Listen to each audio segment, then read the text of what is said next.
All right, folks, welcome. It's 2 o'clock p.m. Central Standard Time. You're with KJ Osborne on the Scariest Movie Ever channel on YouTube. Got a good show for you today. And for those of you who've been with me for a long time, get ready for a flashback.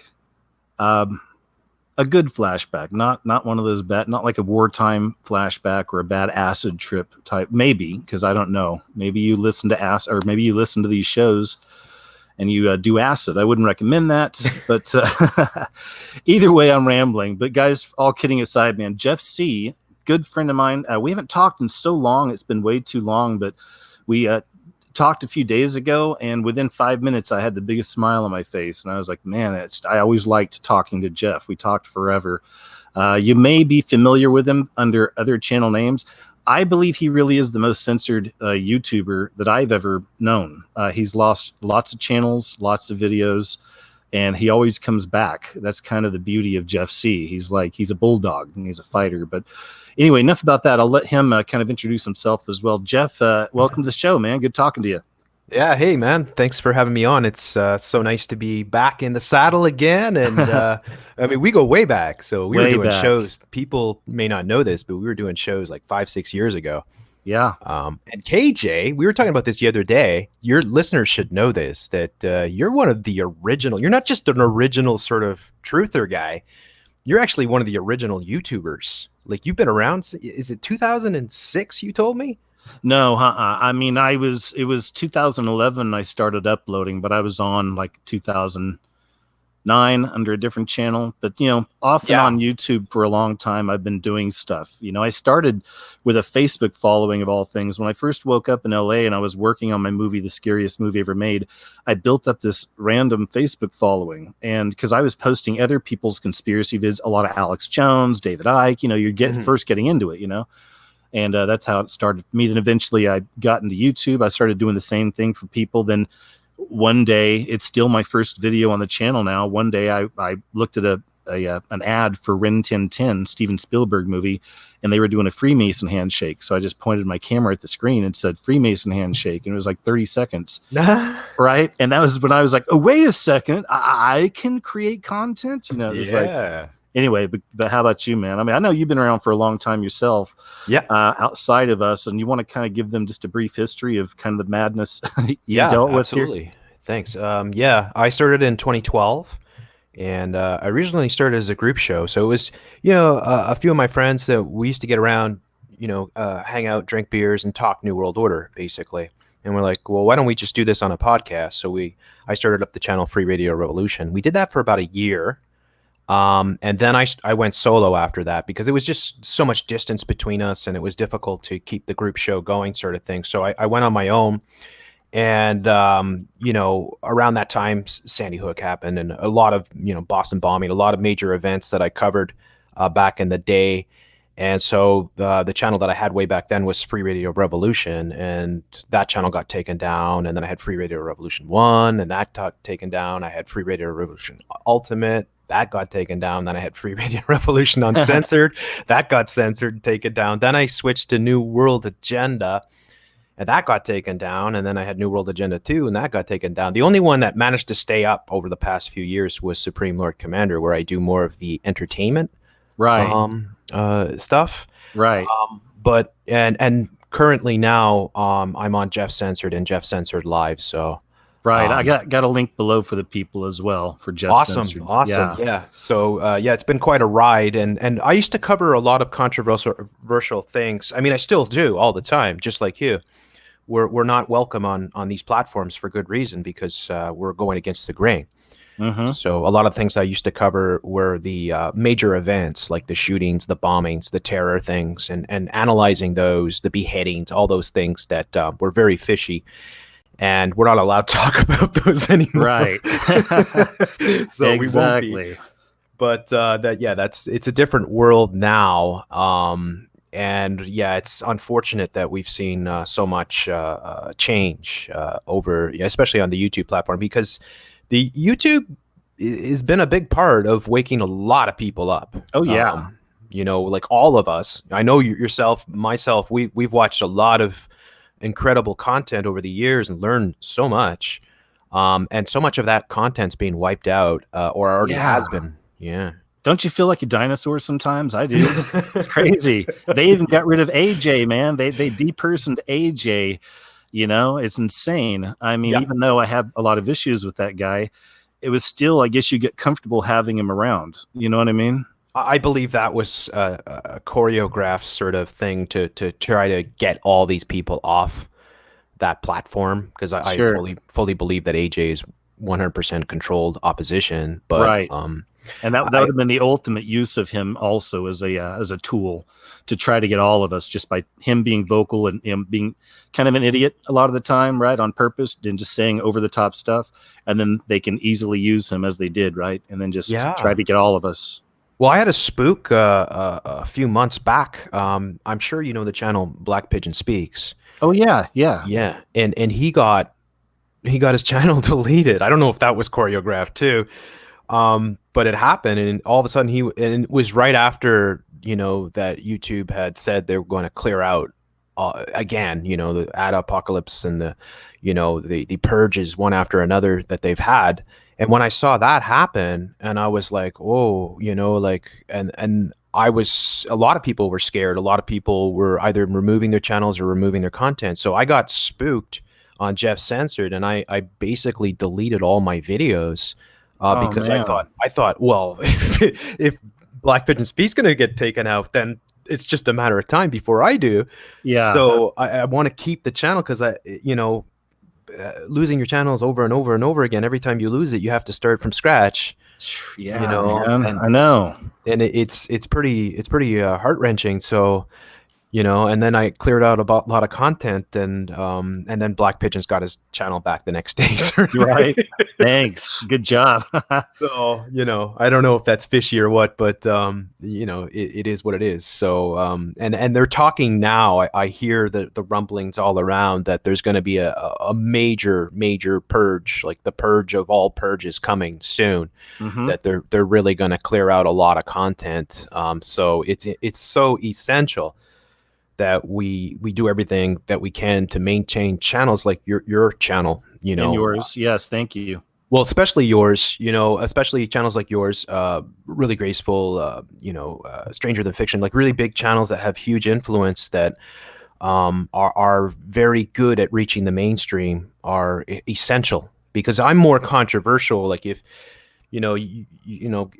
people could, you're more accessible. That's what I would say to the average Absolutely. person. And on purpose. Yeah, I've always chosen to be careful how I title things and how I explain things, and sometimes showing things is easier anyway. And I've always been good like that. I don't think I've used an actual tag or tags in probably almost a year and a half now. Are I you mean, serious? oh yeah, like I mean, there It's might be useless some anyways. on my live shows, but yeah, the videos I was just going tag free for a long time, because that's how I responded to that new censorship. It's like, all right, well, I guess let's just roll the dice and see where this video lands. Hopefully people are going to see it. Yeah, I used to use tags like New World Order. Right, right. Like, nope. Yeah.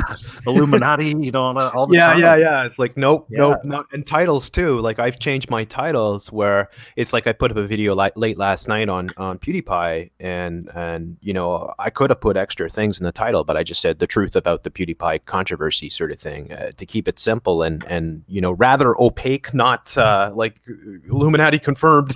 Yeah. Yeah.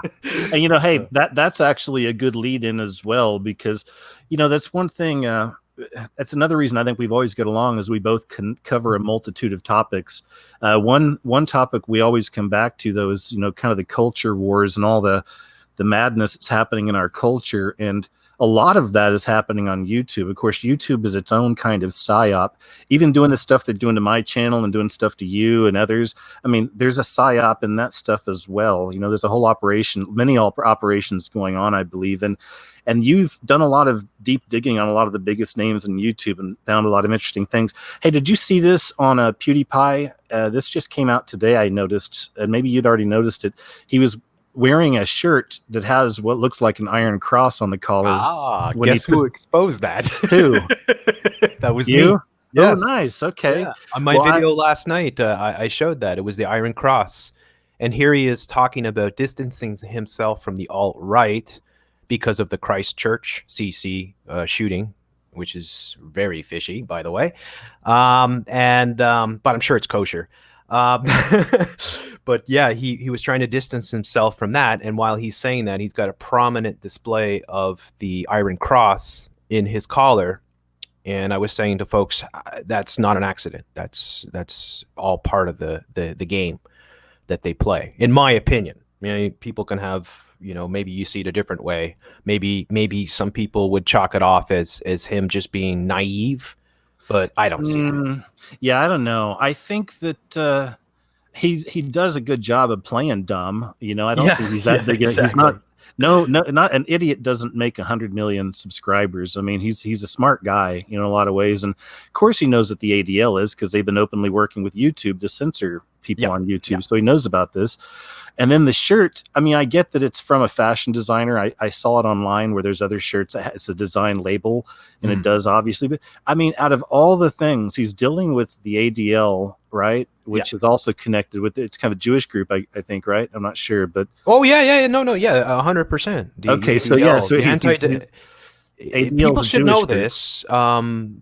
Really Graceful did an amazing video on the ADL about Leo Franks and where the ADL kind of originated in the state of Georgia. It's very fascinating because it was a very controversial sort of rape and murder of a young girl, and it was blamed originally on blacks that were working in this factory sort of thing, but eventually it was the Jewish sort of proprietor who eventually was convicted.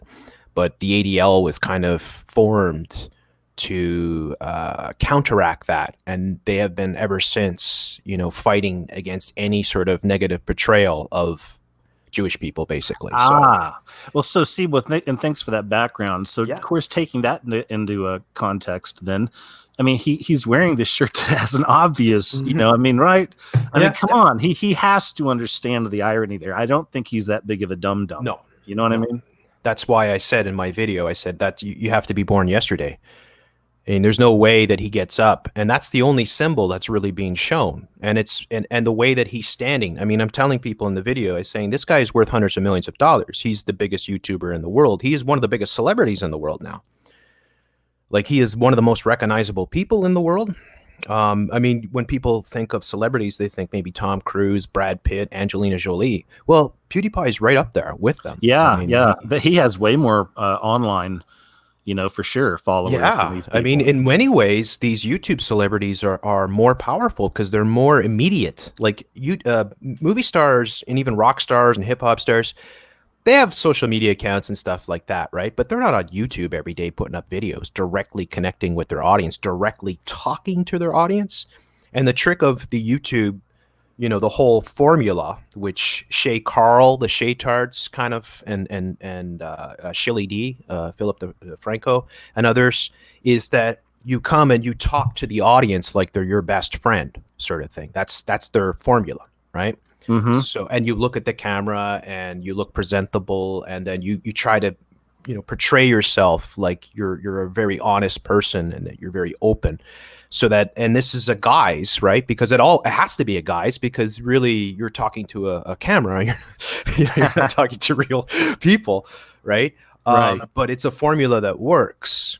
So what people need to understand is PewDiePie is the most successful guy. He lives in a mansion. He's got a whole studio set up. He's got a team of people that work for him. So his hair is, he might have a hairstylist. I don't know to the extent of what he has when he's making his videos. But he is definitely not flying solo. And what I showed too, which is very important for people to understand this, I want everyone to listen to this for a second, because if you watch my video on this on Jeff Censored, I point out the sponsor, because Philly DeFranco says that that honey is the likely culprit of who was responsible for prompting PewDiePie to make that donation to the ADL. And so if you look at his 100 million video, which is atrocious, I mean, he spends 2.5 minutes promoting this online surveillance. The first 2.5 minutes of the video is all about this company, Honey. and every major YouTuber promotes this honey. Now I show the honey has the 666, much like the Disney, with the Wow. font. Really? Yeah, absolutely. And then, like it's an app that you put in your browser that is there silently in the background. You don't have to do anything. All the top YouTubers promote it, all of them. And what's its purpose again? It's to save you money so that when you're shopping, like, okay, so you have the app on your browser, and you're doing all your whatever you're doing, you're browsing, you're searching the web, Facebook, Twitter, whatever, right? Instagram. But then when you go to purchase something online, the app automatically comes in and saves you money. They find this is what they say ostensibly, they're going to find you the best coupons that are out there, and then immediately you don't have to do anything because it's already active. So, and then I showed how a bunch of people were saying that since they put the app on their computer, that they got hundreds of junk mails and all these corporations sending them emails and all this stuff. So there's a lot of controversy whether this app is actually a surveillance device. Oh, yeah. Interesting. So all the top YouTubers, and I mean all of them, are promoting this. All the Disney media, Time Magazine, CNN, they're all promoting this app sort of thing.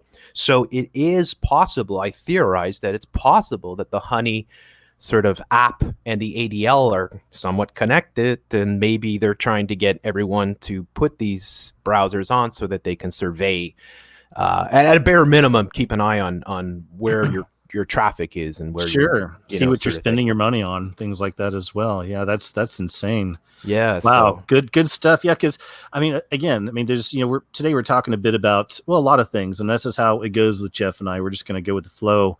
Ultimately though, about how they have created a generation of degenerates, we're seeing that. Yeah. And every generation has its issues. On Generation X, we had ours, God knows, but, but, and we still do, but there's something is different. I've done a lot of videos in the millennials.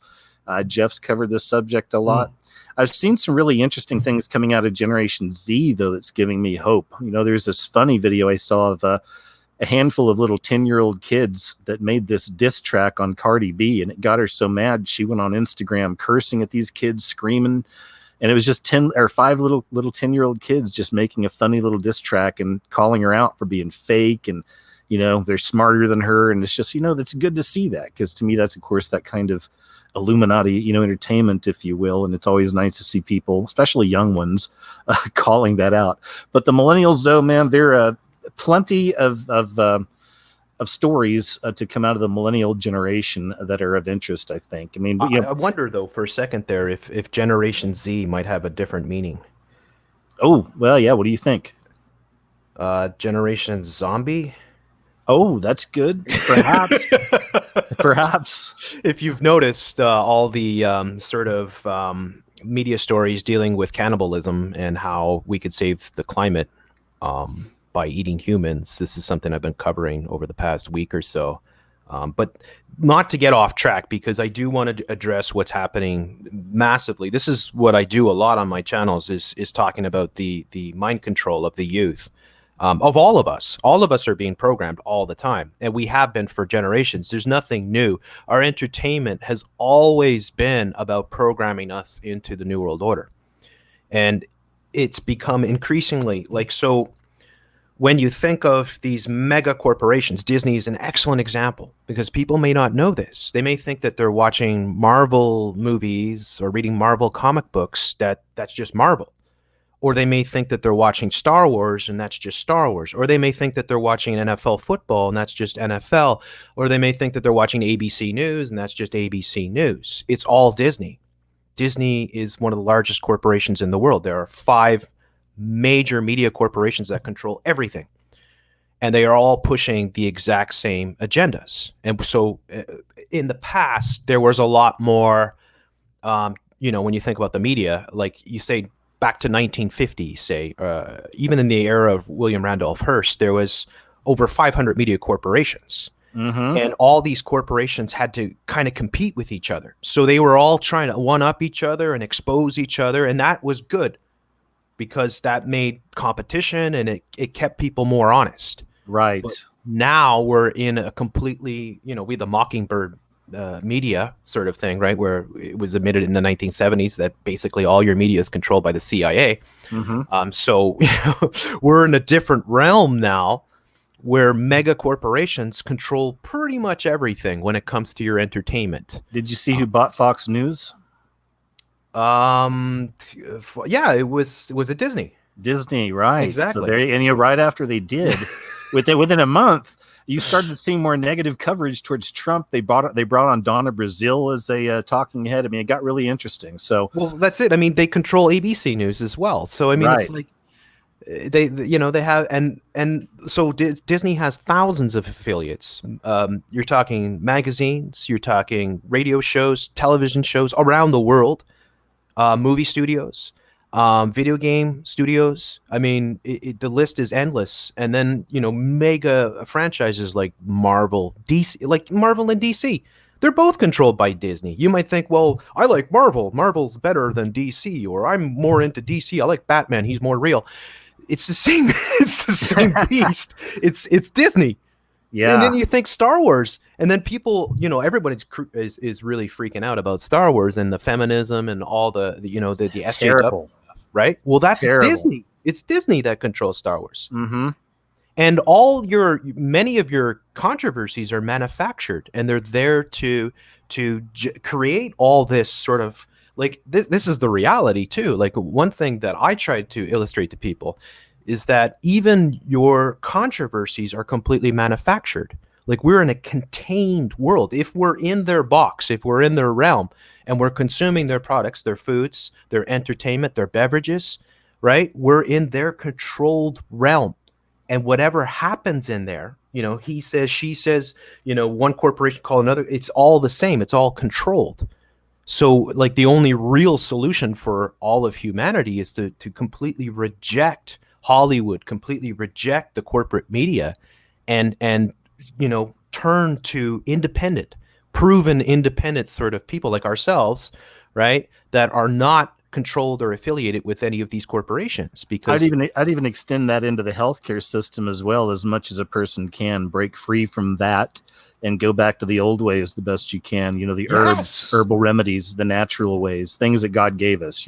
yeah, like homesteading, having your own vegetables, fruits and vegetables, even domesticated animals, taking control of your own food production, um, you know, everything. I mean, like we should be going back. If we want to go forward, we need to go back because where it's going it's I mean, with the surveillance state alone, with the facial recognition and everything that's being rolled out, the brain chips are next. All these things are coming. We are being programmed, and I talked about this last night. We're being programmed into a hive mindset. Absolutely. And Yeah. you see this everywhere, this programming. Like they talked about it, or they showed it years back on Star Trek: The Next Generation, the Borg. We're not that far from the Borg. They're already implementing these brain chips. It's interesting too, just kind of on a side note with that. Mhm. One of the ways I always noticed the way that people are programmed through entertainment was when The Office was really popular. I watched The Office a lot as well. But in those years, I remember everybody would use those jokes, like Yeah, they'd yeah, tell a joke on The Office one night, and then for 2 years, somebody says that joke at every party you're at, every yeah, time you bump into someone at the coffee, at work. You know what I mean? Like that's how it yes, happens, and you really see it happen. Now, I've noticed that people are starting their sentences a lot with "so." Like, so here's what happened, or yeah, so yeah, this is when I gotta be careful because sometimes I start doing that because I take in so much media myself doing what I do. I know you do too. yeah, We yeah. have to be careful of the programming. Oh, absolutely. Absolutely. And it's all pushing the same agendas, without a doubt. All of them are pushing the same Part of agendas. the dumbing down as well. Like, the like word when I was in film school, especially, I noticed myself saying that a lot because I was around people that kept saying like, yeah, like, like, and then like, and I was like, oh my gosh, I'm like saying this like way too like much. So Yes. yeah, Yeah, well, the deconstruction of language, okay, so they're lowering everyone's IQ. This is very important for people to understand this. With the genetically modified foods and all the chemicals, and the aspartame, and all the the synthetic foods, the synthetic meats that they're making now, the lab grown meats, all these things are working to deconstruct what we are. The average IQ now has dipped below 100. This is perfect for their control. They don't want a thinking population. If they had a critically thinking population, everybody would smash their televisions and go outside and actually communicate with real human beings. This is what we should all be doing. It doesn't mean we have to throw the baby out with the bathwater. I don't believe in rejecting technology, for instance, because it's a double-edged sword, right? It can be used for good or it can be used for bad, just like guns, right? We don't reject guns because they're very useful tools. But the thing is that who controls the technology and what are they using it for? Mass surveillance, massive program, massive social engineering. So this is where we get to when we're talking about the social conditioning of the children, of the teens, which is happening unbelievable. I mean, it's out of this world what is going on. How they are conditioning kids, how they are programming kids into degeneracy. Like the title of your a podcast here, how they created a culture of degenerates. Well, they use Star Wars, Marvel, all these things, like your cartoons. I mean, now it is normal. It's all over the place. Like you can just look it up. Go on Google if I don't recommend using the B system, but Right. you can use Google and you can just put drag story time, and you'll find in your own town, your own city, where they have drag story times, where they have drag people coming in and reading and stories to children, and then putting them up on their laps and dancing with them. I showed this recently where they had it in Ottawa, and it was actually on Satan Drive. No way. And they're doing it in Canada. They're doing it in Canada too, on Satan Drive. Oh my God. Yeah. What a manifestation that is. So, think about this, KJ. The CBC, which is the Canadian Broadcasting Corporation, which I call the Canadian Brainwashing Corporation, has a series right now that's on primetime called Drag Kids. Oh boy! Oh no! So they have a series about it now, because I knew about Desmond, and I've heard of some of these. Desmond is amazing. Lactatia and many more of these people these kids. I mean, I feel nothing but sympathy for the kids because obviously they have been conditioned from day one into doing this type of stuff. But there's a primetime show. There's another show that CBC also has on primetime, which is called Butterfly. And it's about a family coping with their male to female little child transitioning. Oh, you're kidding. No. Wow. Man, I've been dealing a lot with butterflies and Monarch this week with my video, because I'm dropping one this weekend on Britney Spears that wound up becoming huge with a lot of information. And yeah, the Monarch stuff's fascinating, of course, but they actually have a show called... Yes. Oh, yes. Unbelievable. Yes. And it gets worse too, because there's RuPaul's Drag Tots, which is a cartoon about toddlers that are drag. And we have now more and more, like at the Ontario school. Are you serious? So RuPaul has drag. Is it a cartoon or a real show? Yeah, it's a cartoon. Oh, okay. I think I've heard the cartoon. It's a cartoon for children. For a second, I thought you had said it was a real show with real children. I was like, oh boy. Next year.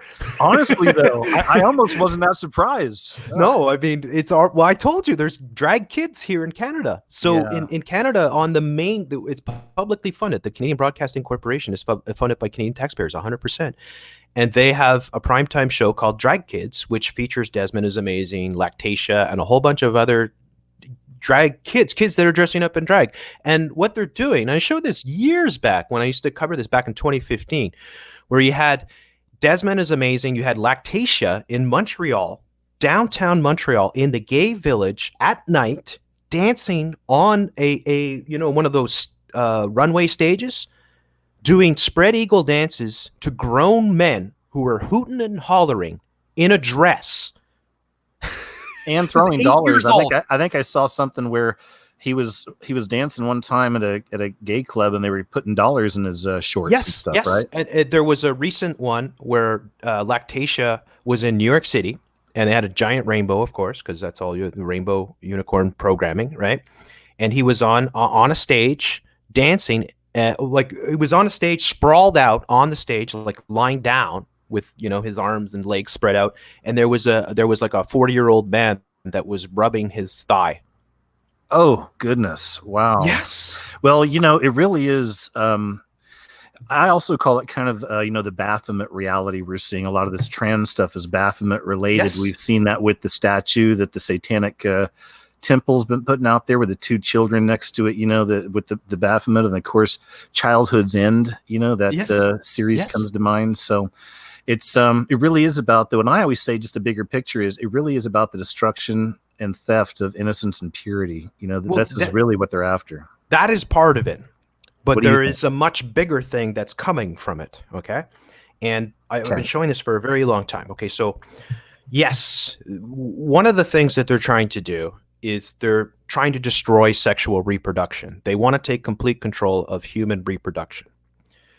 They don't want us to reproduce anymore. So they've deconstructed the family. All right. Now this goes way back to the Frankfurt School. I mean, this is a long time coming. This all ties into Agenda 21 as well. So the deconstruction of the family is everywhere. Everywhere you look, your blockbuster movies, you'll never see a happy family or a family. You're always broken families, always divorced families and stepfathers, stepdads, and nobody gets along in the family. The kids are always in control. The kids are always smarter than the parents. The parents are always, witless, and the kids are much smarter. This is all Hollywood type programming.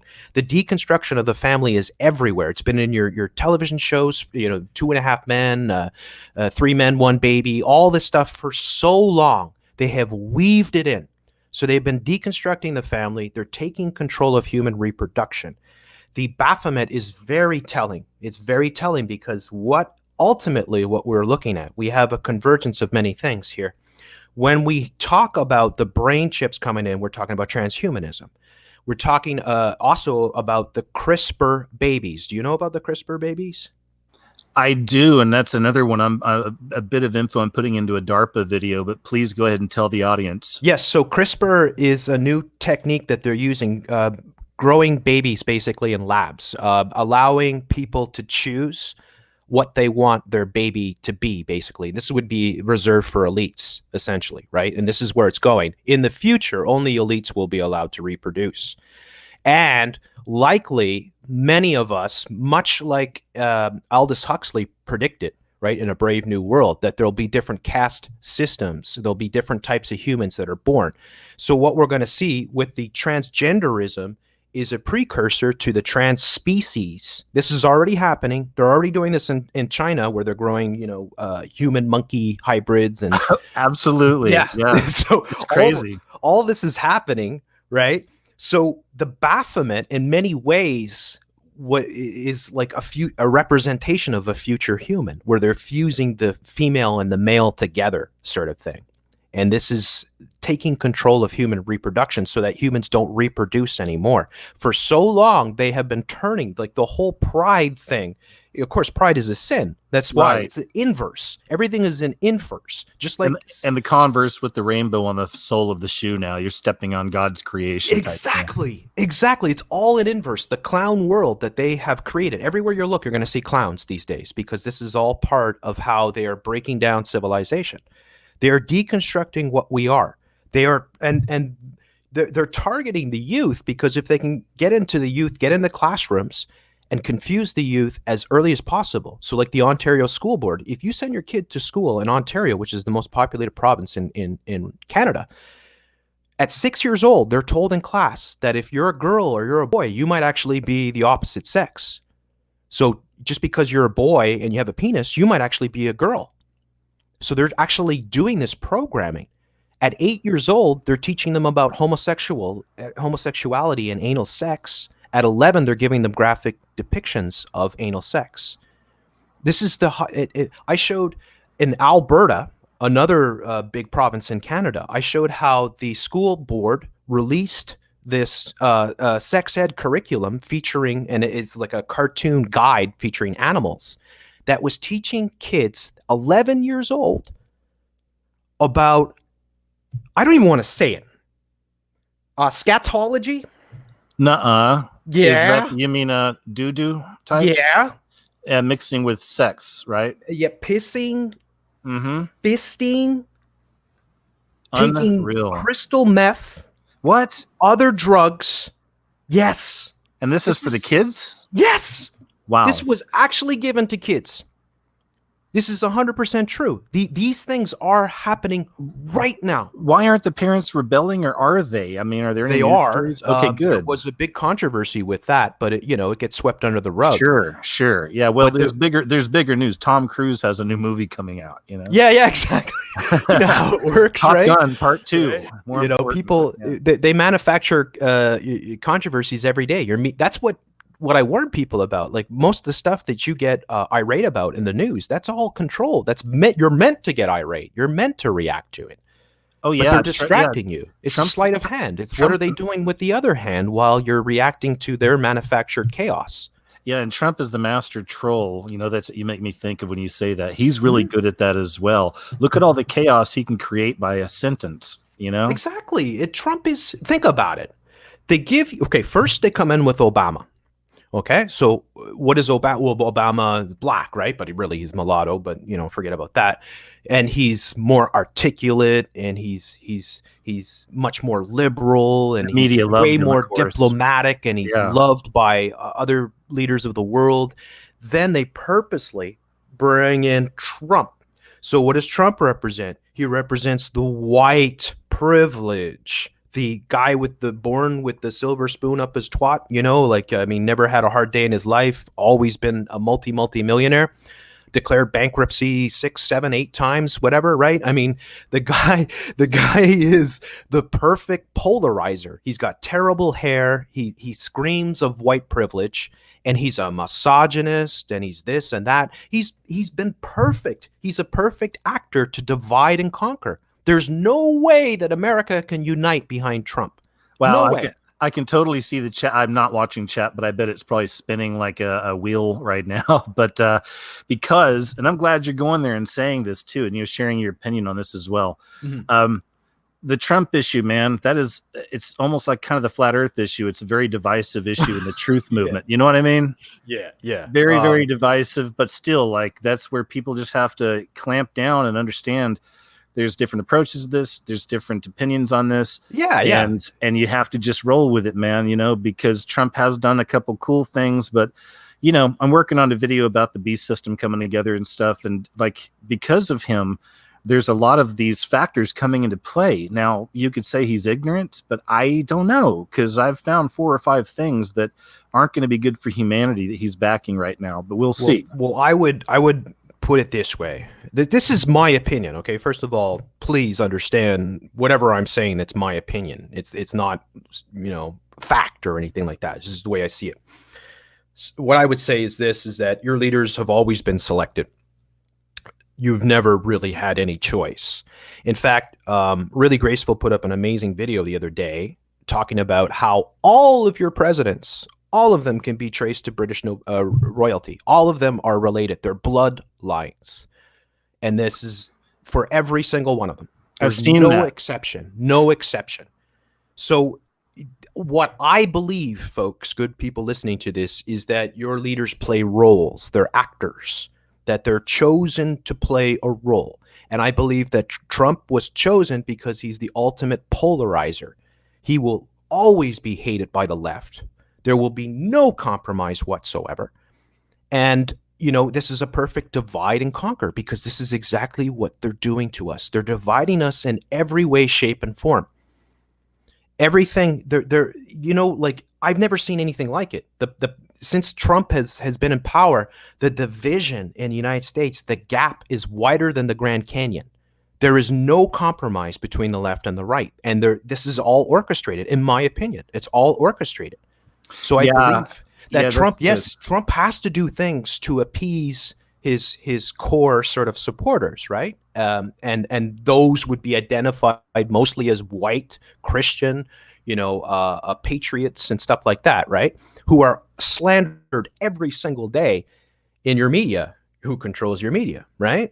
Uh, so, how white people are open season. You can't be racist towards white people. You can say anything you want. You can say they're the worst people ever. That they're privileged. That we'd be better off without them. You can say anything you want about white people. But you can't say anything you want about other peoples. Right. And there's certain peoples that you can't say anything about. And this They, is they, because they really love pushing that narrative with that. And again, they're pushing a Civil War narrative this last couple of years as yes, well. So exactly. The divide and conquer, the blue and red, this is everywhere. You noticed when Trump was inaugurated, what did the other leaders wear? What did Hillary Clinton wear? Do you remember this? The was it Trump the inauguration? was it the pink hats or is that something else? No, it was purple. Oh, interesting. Okay. Saturn. Yeah. Well, not just Saturn, and that's very important to put up. Perp L Saturn, right? It is. But even more telling is when you mix blue and red together, what do you get? Purple. That's it. They Right. all serve the same. This is what they're telling you, is that it's all a show. That's what I believe. It's all a big show. I'm with it. That red blue color coding comes from the Masonic lodges and it's in everything. So I'm right there Exactly. with you. Yeah. Exactly. So we are being played all the time. I mean, CNN, Fox News, it's a circus. It's a dog and pony show. It's just there to occupy you and anger you and take away your energy, right?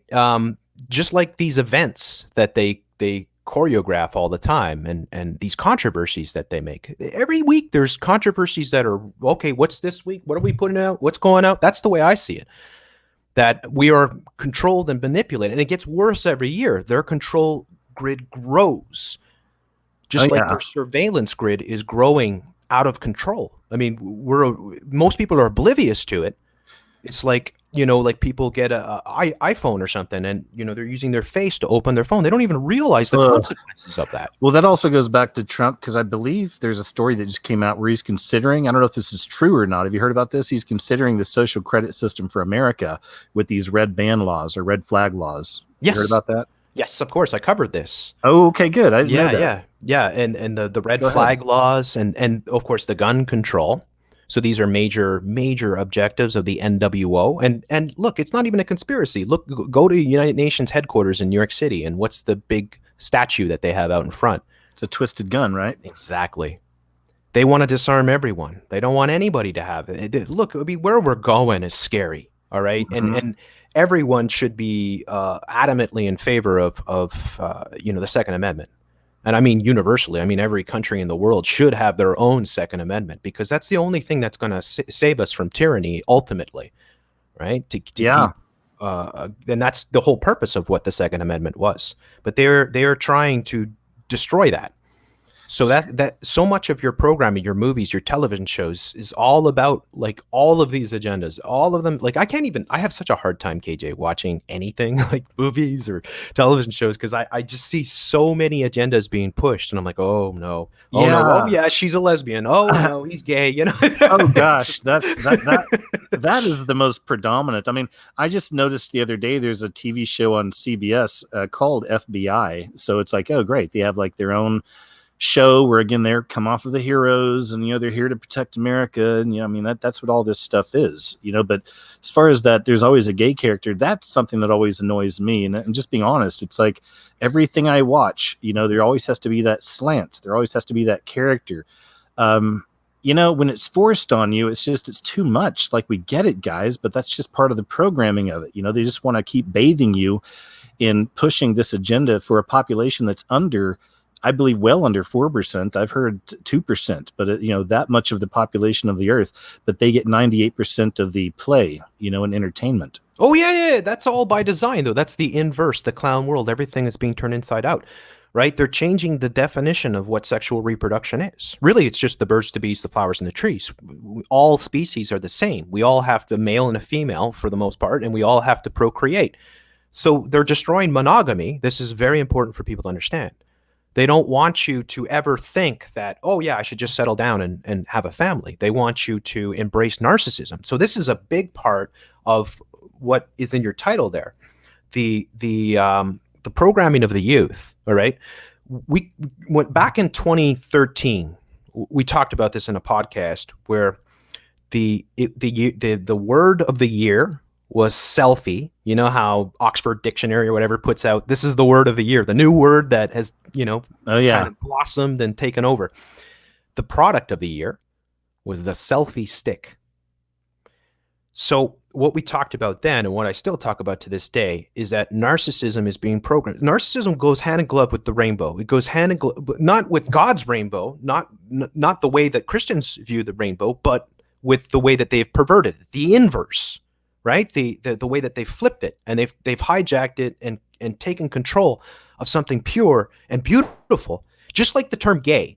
So the etymology of the term gay before, say, the 1950s, before the New World Order was able to hijack it and twist it, was just happy people, right? You were if you were gay, you were happy, you were blissful, you were joy.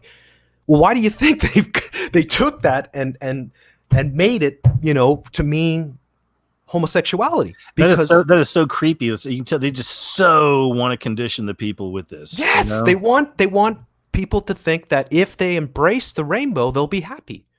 That they'll be, and it's the opposite. Of course they won't be. Pride is a sin. It is not only is it a sin, it's what all other of the 7 deadly sins hinge upon. It is the foundation of all sins.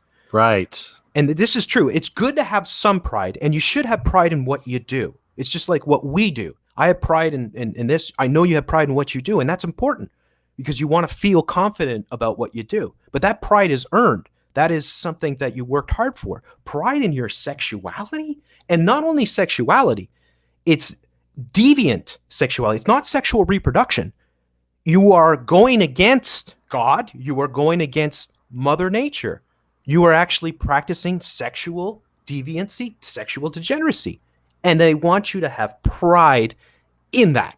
Right. Yes.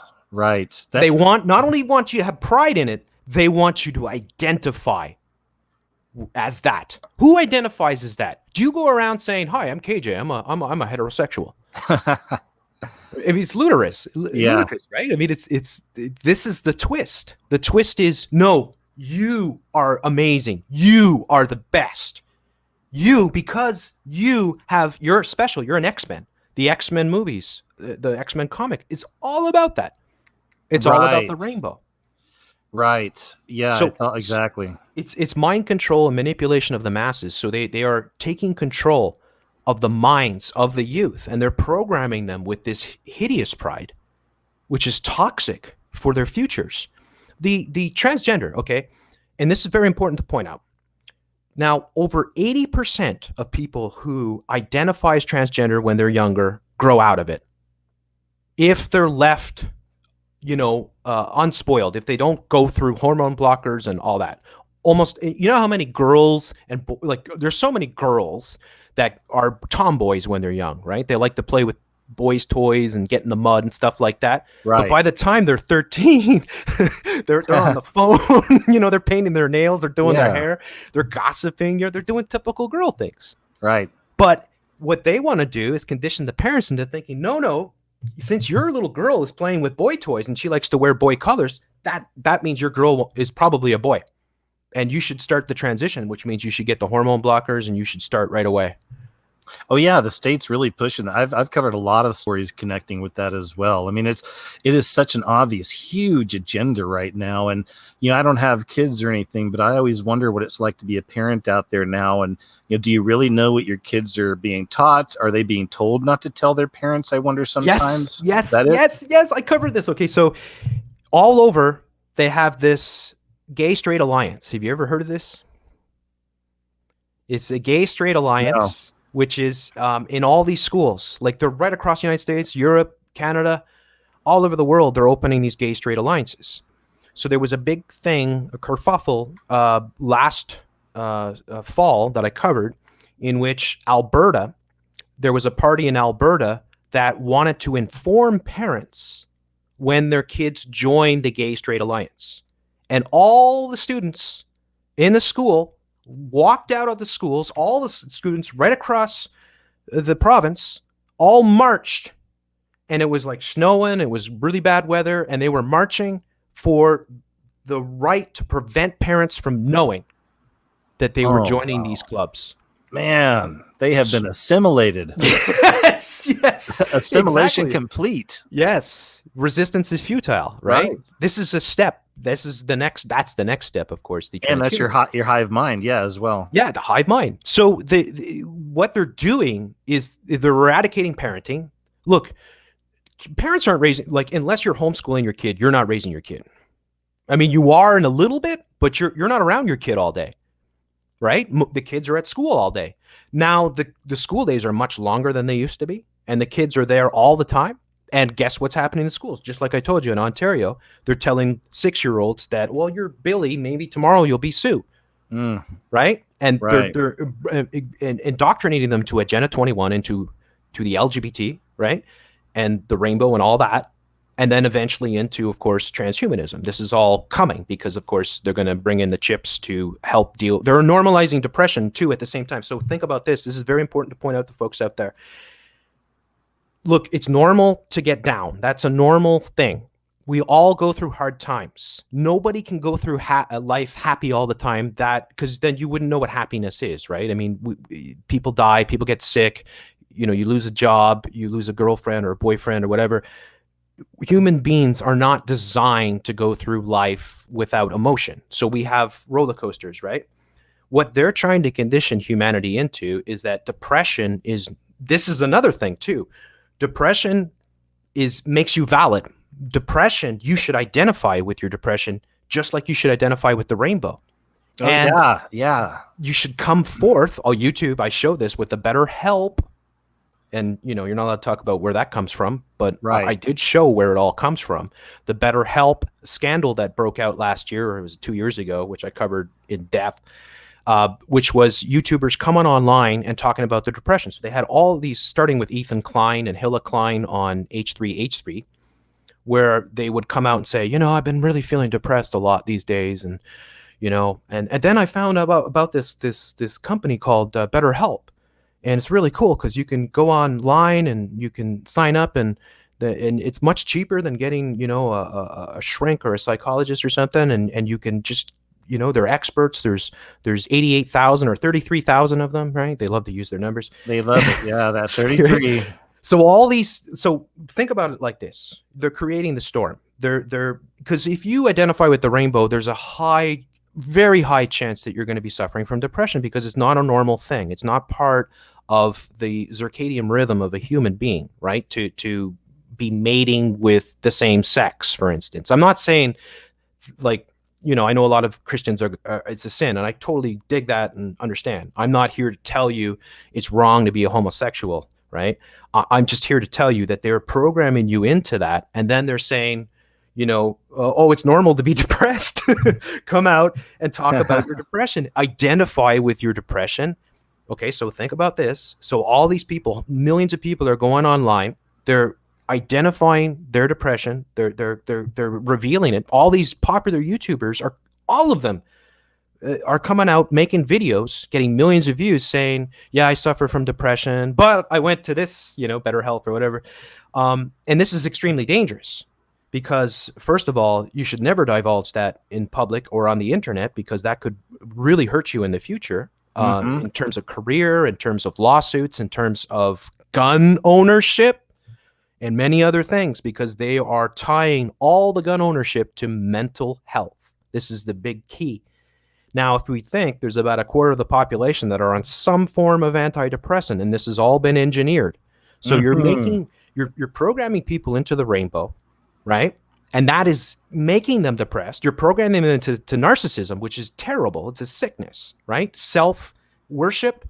You're programming them against monogamy, into polygamy and things like that, which can never lead to long-term sort of happiness, because who are you going to date next week? I mean, like, that's not how life works, right? I mean, you find somebody that you love and you make a life with them, and that will lead to happiness. Then you'll have children, and then it doesn't mean everyone does. I mean, you can be perfectly happy being single. But the thing is that if you follow into the rainbow, then you're following into polygamy, because that's what they push, right? Having sex with all different partners, always yourself first. You're the thing, right. You're the best, you're the greatest. So naturally, depression and anxiety and all these things spring out of that. And then they're saying, no, depression is wonderful. Identify with your depression. Come forth online. And they're normalizing depression. They're even putting out, I don't know if you know this, KJ, I covered this, like Burger King just I don't know, 5-6 months ago, put out unhappy meals. Yeah, man. Actually, that's in, I was making a video. I don't know about you, but will you work on a video sometimes for weeks and then you just drop it because something Yeah, about it, you yeah, hate it? way That too was often. that was one of mine. It was like, where did the love go in the world? I was working on for like a month, and I had that segment in, and also I was going to toss in. Didn't they have an animated movie for children where all the emotions were different characters that hung out with each other or something? Yeah, Okay, exactly. go Yeah, ahead. so they've been conditioning people into embracing. Let's say first and foremost comes narcissism, and then comes the rainbow, or they come hand in glove sort of thing, right? And you, me, always, right? You're the greatest, you're the best. And if you're depressed, you're wonderful. That validates you. You're depressed, and then they blame the depression on society. Oh, you're a transgender. Like these shills, like Riley J. Dennis and Blair White and all these transgenders that they have on YouTube, put out these types of videos saying, transgenders are depressed, and the reason is because of straight people, because straight white males don't want to date transgenders. So it's our fault. Yeah, I remember that. Yeah, I remember These that story. people, because we don't want to date them, and that we're transphobes and homophobes and every type of phobe, right? And it's all our fault. So they condition the people that have fallen into this, that you're depressed, but you're amazing. And your depression validates you. And you should identify with your depression just like you identify with your sexuality. And whatever you're suffering from, it's because of everyone else. It's because of the normies, the straight people, especially the straight white people. That's a good point. Yeah, you know what else this ties into is the learning channel, because I've got another one of those videos I've worked on forever, but called "What Are We Really Learning from the Learning Channel?" But that it's a real freak show. Not to be a jerk, Oh, yeah. but it's a freak show. Who runs the, Yeah. who owns the Learning Channel? I don't know who. Disney. Discovery. Disney. Okay, well that makes Who sense. owns Discovery? Probably Disney. Disney. Oh boy, starting to make more sense now. It does, man. So that's the reality. So I really feel for the youth, because we never had these problems. I mean, never ever had these problems. There was no transgenders. There was really no homosexuals in my high school. I mean, there were. We knew that some people were a bit on Queer Street, and they did it behind the scenes, and that's typically how it's gone throughout civilization, right? It's just, and I agree that I mean, I don't think anybody should be hurtful or harmful to gay people or lesbians or anybody like that. I think we have to, treat everyone the way that we want to be treated, sort of thing.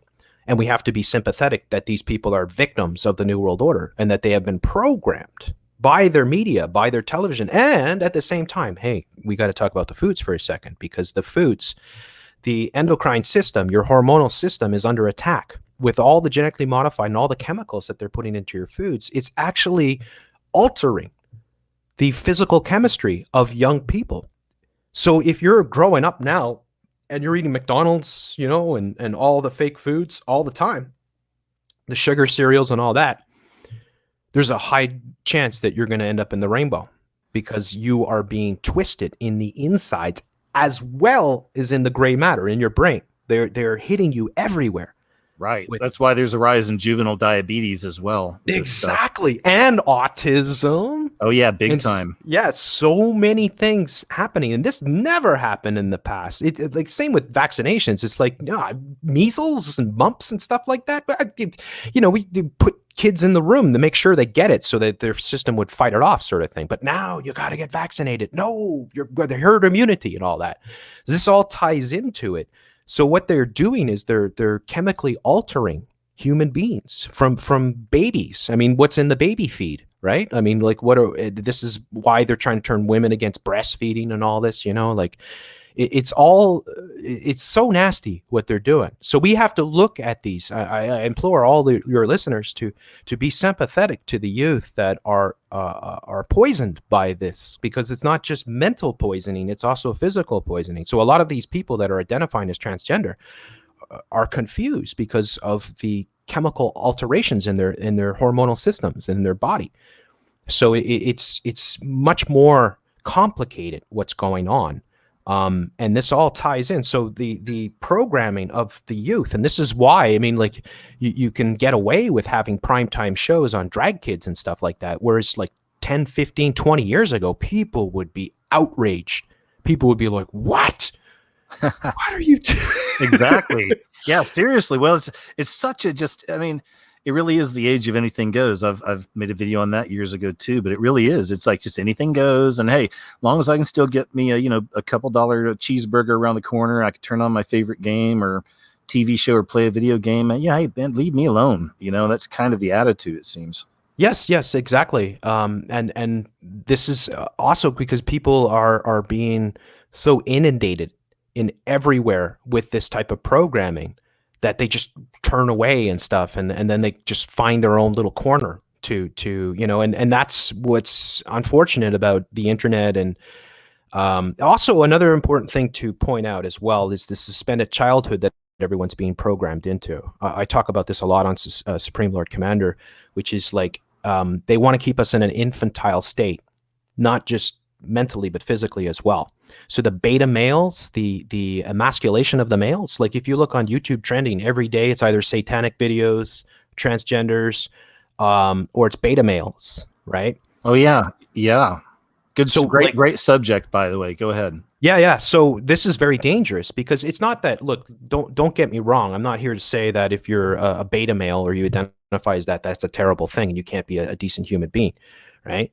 But I'm saying that really, ideally, with the deconstruction of the family, it used to be the father would give this is the deconstruction of the family leads to the deconstruction of children. So in the past, parents would raise their kids, and the mother and the father would be the strong male sort of figure. And this is the balance, right? The yin and the yang that keeps everything together. This is so essential for what we are. All of every species, whether it's plants, trees, animals, we're all, this male female sort of energy balancing itself out makes for harmony. But this is what they're eradicating. So when they take kids at a very young age and they start programming them, and they also, distance. So parents aren't raising the kids anymore. Like parents now are working. Like both parents are working now, right? Both the mother, so with the feminism too, this is really important. We haven't even touched the feminism yet. The feminism is a weapon to deconstruct family. Absolutely. And this is not for the benefit of women. This is actually to the detriment of women. Because ideally, the ultimate thing that any woman can be is a mother. That is what's more important, really, right? Even being like a physicist or a professor or a doctor or something, is it really more important than being a mother? Right. Not really, no. And women are most fulfilled and most happy when they have children, because then they have, they can grow old and they have their children, to keep them, happy and care for them when they get into the older ages and stuff like that. So the feminism, which has been used over and over again to deconstruct the family nucleus, and this all emanates from Frankfurt, like the Frankfurt School and the cultural Marxist sort of takeover of all the academic institutions in the 1930s, sure. Right? And it started in, I think, Berkeley and places like that, but it's everywhere now, where people are getting, black transgender, two-spirited PhDs and stuff like that now, right? Right. Like just really trivial, stupid things that, are so ultimately, just part of the programming, right? Well, that's something I want to just kind of throw in there too, is what they've done to the black community. And it makes me think of Margaret Sanger and how obviously they've targeted those communities with ABORTION clinics and wiped out millions upon millions of those people because, naturally, black men are stronger. A lot of times they're built just stronger and bigger. And it's just fascinating how this system has really gone to kind of eradicate them. Yes. Am I wrong? No, not at all. In fact, yeah, of course. And the dresses, I wanted to add in, and the dresses, as far as entertainment goes, that's another reason why all of our big, strong black heroes in movies and TV shows eventually have to wear the dress. Oh, they all do. Be humiliated. So go ahead. Sorry. That's all. No, 100%. This is all the deconstruction. So yes, it's absolutely true with Margaret Sanger and Planned Parenthood. People don't know this because, like most young people most of the women today are brought up with girl power. It's been around forever. Spice Girls, all these things.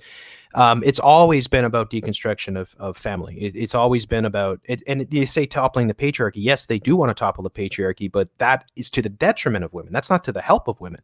And I talk about this a lot. I say, look, civilization is the way it is for good reasons. I mean, we used to be in tribes and stuff like that. You don't send women out to hunt down the mastodon. I mean, it doesn't work well. Men can't stay at home and have babies. So there's a good reason why males were the breadwinners and women were at home raising the kids and taking care of the community. And that's the way, the natural balance, like I say, the yin and the yang, the female and the male energy and the female energy, balancing itself sort of thing, which makes for the ultimate sort of, happiness and the prosperity sort of thing. This is what they're eradicating. So for so long, they have been opening up these Planned Parenthood locations in black ghettos. This is where they target the most, just like McDonald's and gun shops and alcohol places are opening up. This is all a strategy to depopulate, to take these people out of the gene pool. So it's eugenics. And Margaret Sanger was a major league eugenics, and so is Bill Gates and many of the top, Henry Kissinger. I mean, so many of the elites that run our world are massive eugenicists. And they kind of conceal it, but if you pay attention, you can see it. Bill Gates gets up on stage and gives his diagrams about how we can bring the population down. The whole global warming thing is all tied to this as well, because if you can convince the world that we all have the same problem, then we all are part of the solution, and then you convince people to stop having babies. And if you can program enough people into the rainbow, and you can get enough people to get abortions, millions and millions of abortions, right? Which amounts to, I don't know what the numbers are, but at least 350,000 human beings are murdered every year by Planned Parenthood. And that's what I call it, murder. Sure.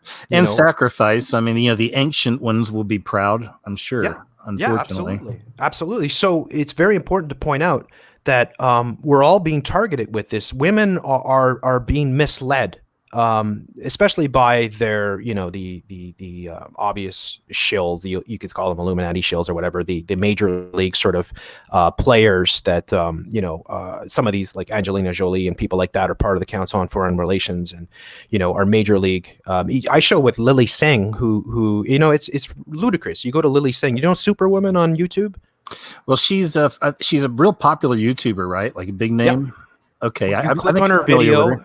Click on her video, and it's the opening scene is a rainbow, a unicorn running with a rainbow behind it. She's a United Nations Goodwill Ambassador, and she's playing the role of a lesbian. I believe she is not a lesbian at all. I believe most of these people that are playing these roles are actually just playing these roles. In fact, they are.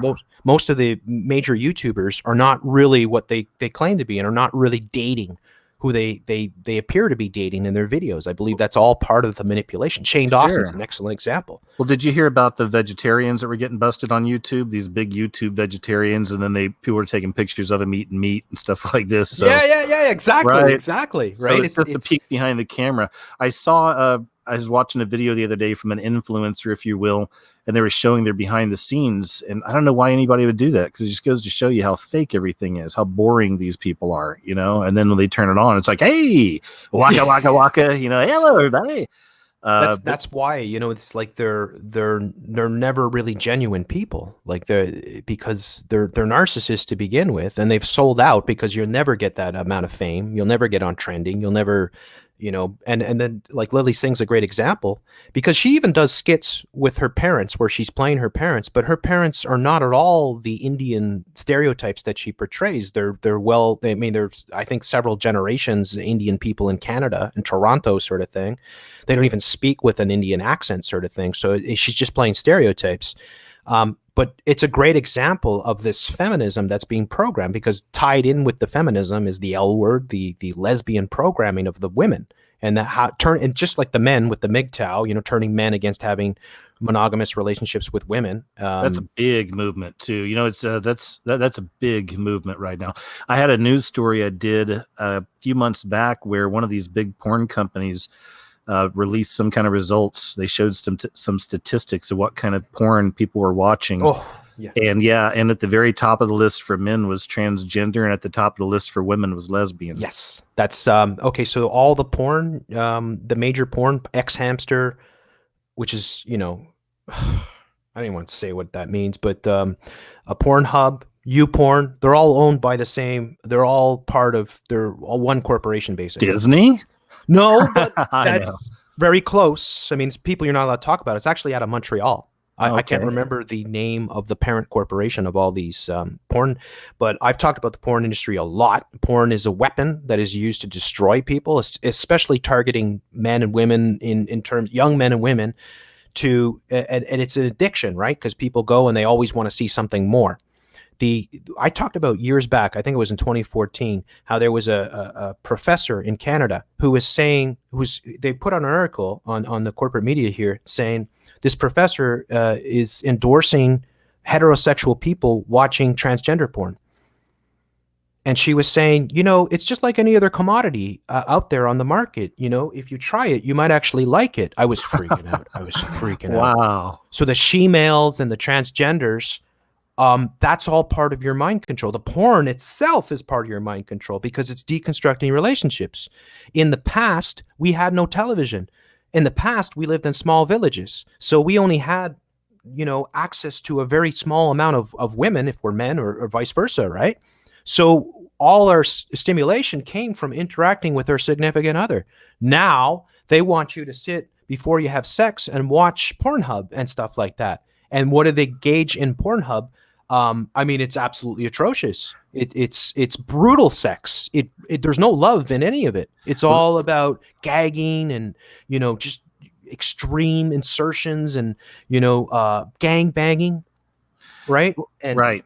it's awful because it takes the most essential element out of sex, which is love.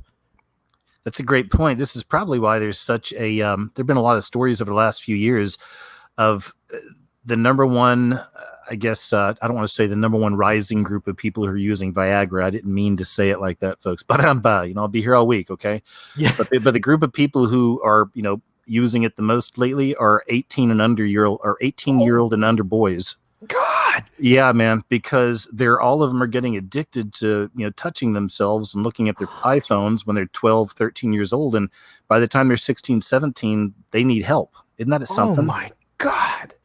That is just so wrong. That is so awful. Yeah. And so yeah, the porn industry is extremely evil, extremely satanic, and it's not good for anybody. There's nobody, and I've talked with. I was going to do a whole podcast with a porn star. The former porn star contacted no me way. years back when I was doing Free Radio Revolution and Cool. wanted to reveal the porn industry. And like one of the things she was talking about was anal sex. Now, okay, what's after the she-male porn and the lesbian? What's the next thing? It's anal sex. Now think about this. Why anal sex? Well, if a hole is a hole, right? Right. The rainbow. You want quick, easy, take a ride down Rainbow Alley. There's lots of holes there. Wow. If you're not going to distinguish between what a hole is. Right. So the whole and what she was saying about the anal sex is that every major porn studio has a proctologist 24/7. Whoa. Because they're always being cut, because it's always also another thing, a very important thing to talk about porn is interracial porn. Okay? Black guy, white girl. This, now, again, I want to make it clear, I'm not at all against people having interracial relationships. I think humans are humans. But there's a target of they're degrading white people in many ways and black people at the same time.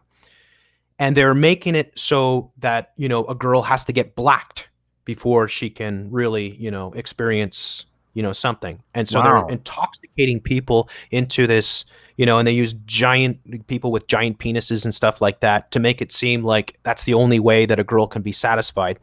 Right.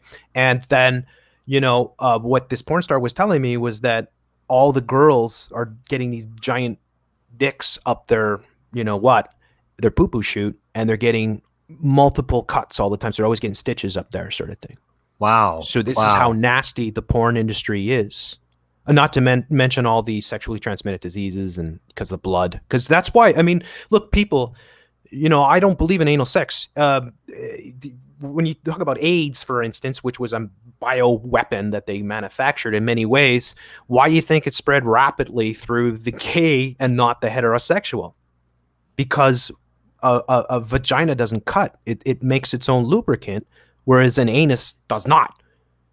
And if you go in there, you're going to cut it, sort of thing. So Hmm. that's exactly why there's so much sexually transmitted. Also, couple that with the promiscuity, because this is what they program gay people in. Look at the pride parades, which are an abomination and should be banned, in my opinion.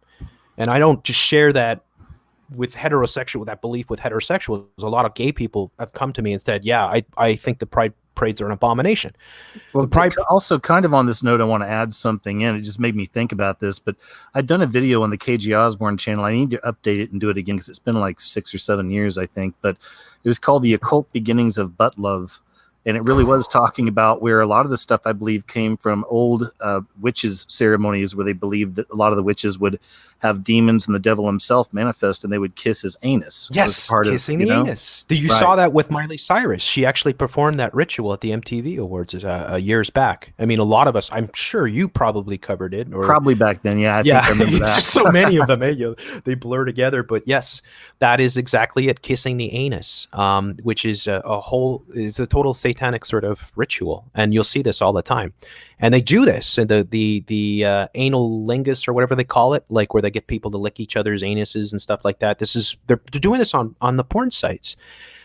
So it's awful what's going on. Porn is evil. Like, you don't have to be Christian, you don't have to be, Muslim or anything to know that it is evil. Its intent is to destroy. Its intent is to destabilize, and it's purposely used as a weapon. It's normalized. I showed years back how PewDiePie, the Philly D, or Shilly D as I call him, and so many others would wear porn shirts when they're doing their podcast and would advertise porn. I showed back in I think 2015 when North Carolina and some other states came out and said, we're gonna stop the bathroom. We're gonna just make sure that our bathrooms are protected, that there's only male and female sort of thing, and that we don't bring in the tranny bathrooms. That all the media went crazy, and all the studios and corporations, all the major corporations were boycotting North Carolina because they did this. And then the young turds, Chunk Yogurt there, was celebrating that Pornhub actually did a blackout in North Carolina because they were opposing the tranny bathroom bill. And he was like, "This is amazing. Kudos to Pornhub for doing this, like making these people like heroes." Yeah. It's so sick when you He think is about so it. gross. That whole channel, I can't even watch that stuff. The Young Turks, ugh, Yeah, I mean, they are the I mean, propagandist. they're propagandists. They're Soros funded New World Order propagandists, and yeah, it's awful. So porn is it's very very important for people to understand this, that they are deconstructing what we are, and porn is a weapon that is being used to deconstruct monogamous relationships, families. And it's all the incest and everything else is programmed in. Why do you think Game of Thrones has all that incest in it, right? Did They you ever want you.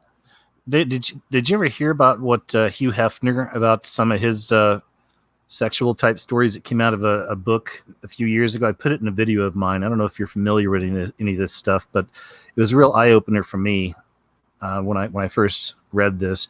I'll Yeah, start yeah, yeah, putting it please. out there and let me know. But and this is pretty crazy, but there's a few books that came out that really exploited him. I mean, not just exploited him, but they really put this guy on blast. He couldn't even deny this stuff. Like, I mean, this has all been validated and all this. But here's a story that came out of one of those books, and again, I put it in a video called "Watch This and Stop Watching Prawn," I think it's called. But it just blew my mind, and it gives you an idea, a glimpse into how sick that whole industry is. But they said that his sexual rituals were that he would be in his bedroom. He has like 4 massive screens all over his walls, television screens. He'd be in his bedroom. Outside the room, he'd have a line of like 5 girls. They come in, they take a shower, they put on like lingerie and stuff, then they come join him. And he's laying back and ready to go. He's on Viagra, they said, every time. The girl comes and, of course, sits down on top of him. But the crazy part is that on all the screens in his room, it's nothing but gay porn playing. So he had to be watching that at all times to have his, Oh have his my moment with these lord. ladies. Oh my Right. lord. Well, it's not surprising, and important things to talk about with Playboy. Okay, I got a few things to throw in there. Dealing with this is very important. Um, Now, as a kid, and as a teen, I had access. My dad had Playboy and Penthouse. And this is all part of the design, right?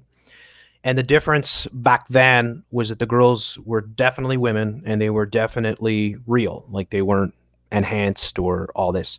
Over the 90s, and the late 80s, 90s, all the women started to become enhanced, right? Where they get fake breasts and stuff. And I find that awful. Like, and first of all, nobody should be looking at this stuff to begin with, but this is just how they planted the seeds. Just like Mad Magazine, many of these things are designed to deconstruct your mind and program you into the New World Order. So they've been targeting children forever. I mean, many of these porn magazines. So the important thing to talk about here is the three amigos. So the three major players in the porn industry that brought about what we call the sexual revolution was Hugh Hefner, Bob Guccione Jr., who was Penthouse, and Larry Flint, who was Hustler. So Playboy was the more like you could probably get away with it in a coffee table in the 1970s and 1980s sort of thing, because it was, it was women, but it wasn't like they were showing their genitals, lots of airbrushing, right? And, but there was so much more insidious stuff in the articles. It was much more about the erotic cartoons, the pedophilia that they would code into everything, and the Playboy stories and stuff like that. All New World Order programming. Penthouse was showing the genitals and was much more about programming people into sexual addiction and polygamy and all those things, lesbianism, even homosexuality. And where Hustler was taking it to the nth degree, where it was spread eagles, spread vaginas, just the whole 9 yards sort of thing, and then eventually hardcore sex. Where did these three guys come from? Well, they came from a guy named Alfred Kinsey. Now, do you know who Alfred Kinsey is, KJ? Oh yeah, I've definitely covered him. I mean, they even have they gave him a whole series. This is what they do. They give these psychopaths a series. Same with Strange Angel. I don't know if you heard about Strange Angel or not, but anyway, go ahead. Yeah, so Alfred Kinsey was the guy that wrote the three major sexual sort of education, like the sexual curriculum of the New World Order, basically. So the sexuality of male, the sexuality of the female, and the sexuality of children were all composed by Alfred Kinsey. And so Alfred Kinsey was, as you mentioned, he was most definitely a psychopath. Now, they made movies. They even made a Hollywood movie starring Liam Neeson. I haven't seen it, right? But I guess I should get around to watching it. Now, I covered this years back. That'd be interesting. I wonder if he's a hero or of course. Guy. Of course. Unbelievable. Yeah. So Alfred Kinsey, if people don't know this, what he did for men and women is he went to prisons and he would do huge interviews with psychopaths, murderers, rapists. That's where he got all his knowledge dealing with human sexuality on men and women.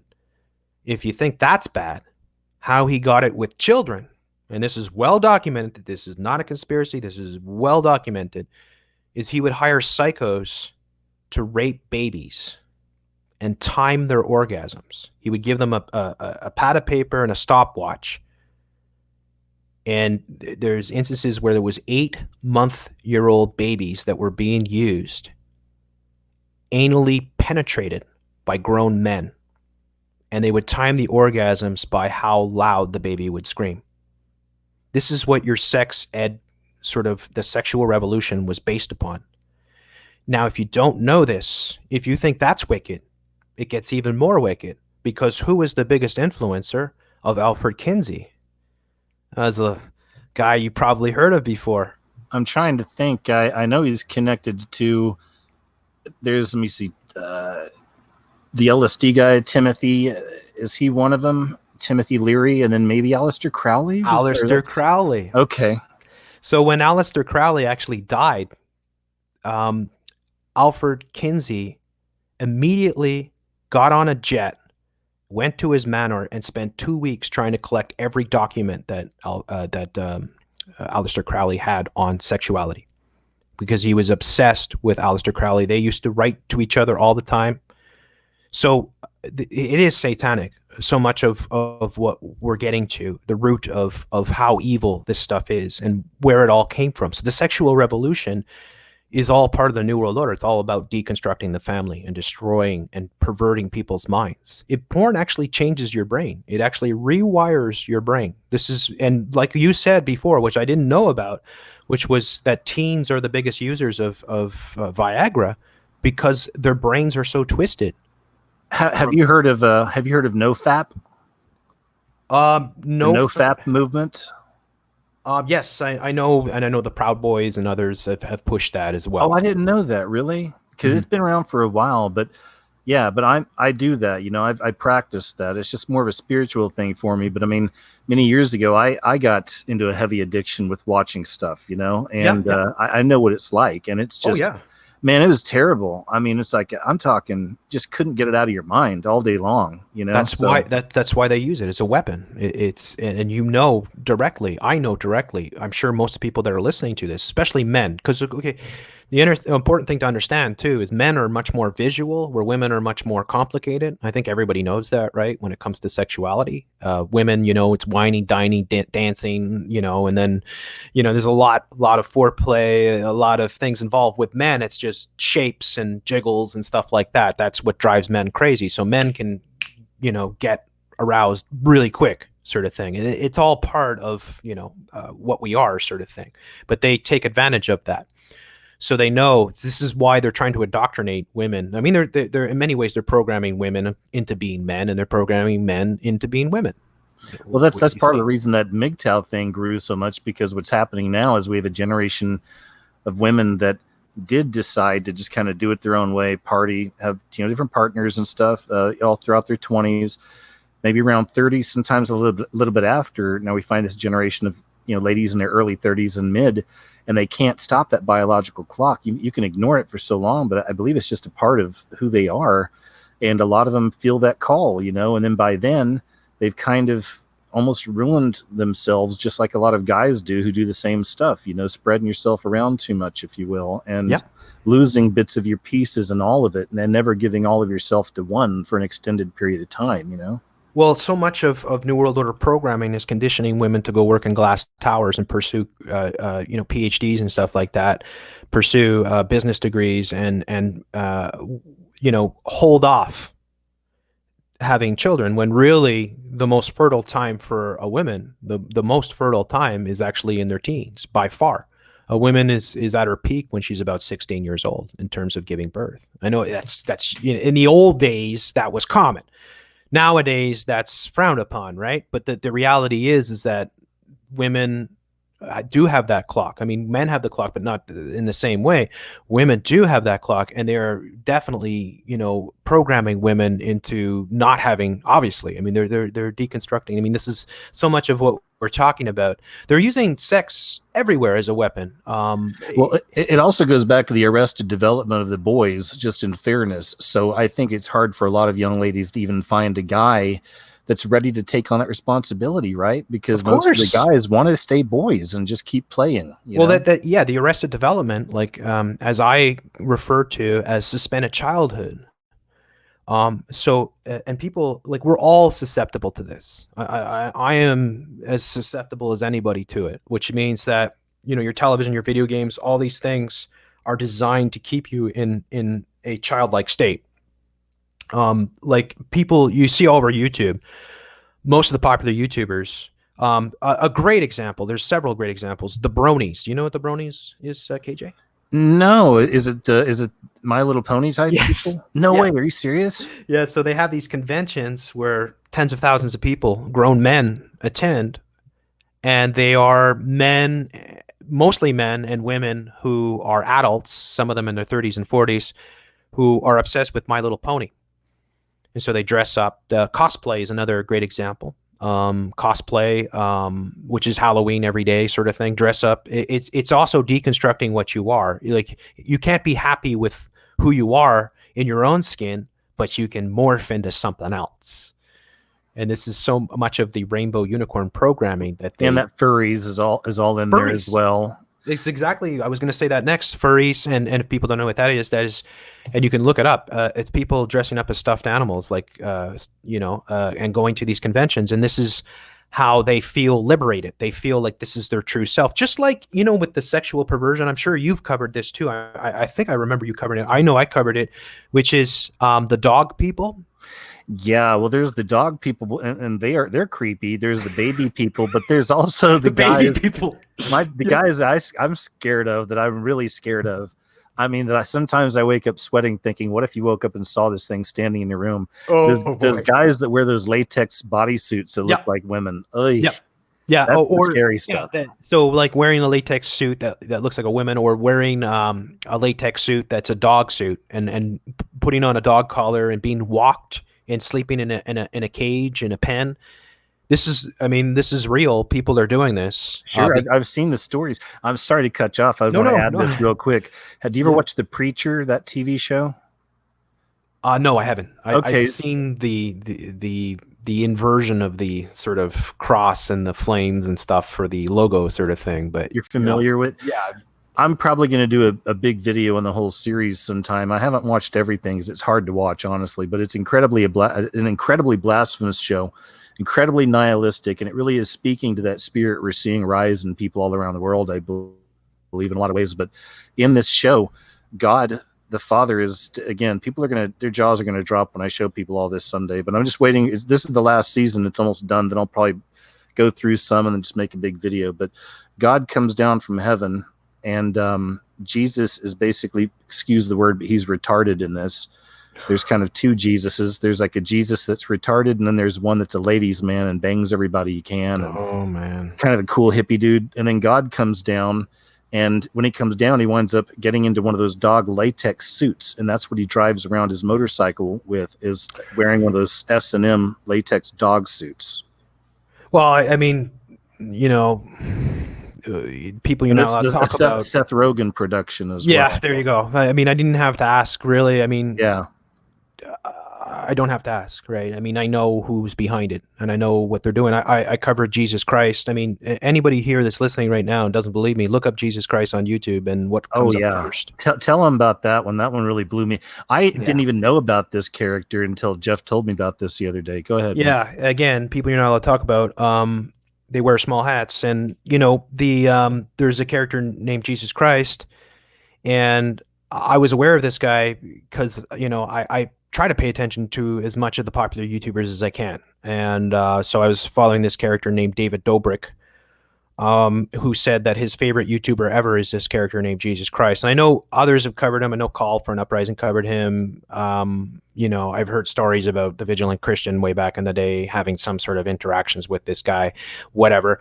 This guy was at the VidCon recently, and so he put up a video which said, a confession about my father or something like this. And as soon as I saw the headline, I was like, oh, here we go. This is their games. This is how they do it.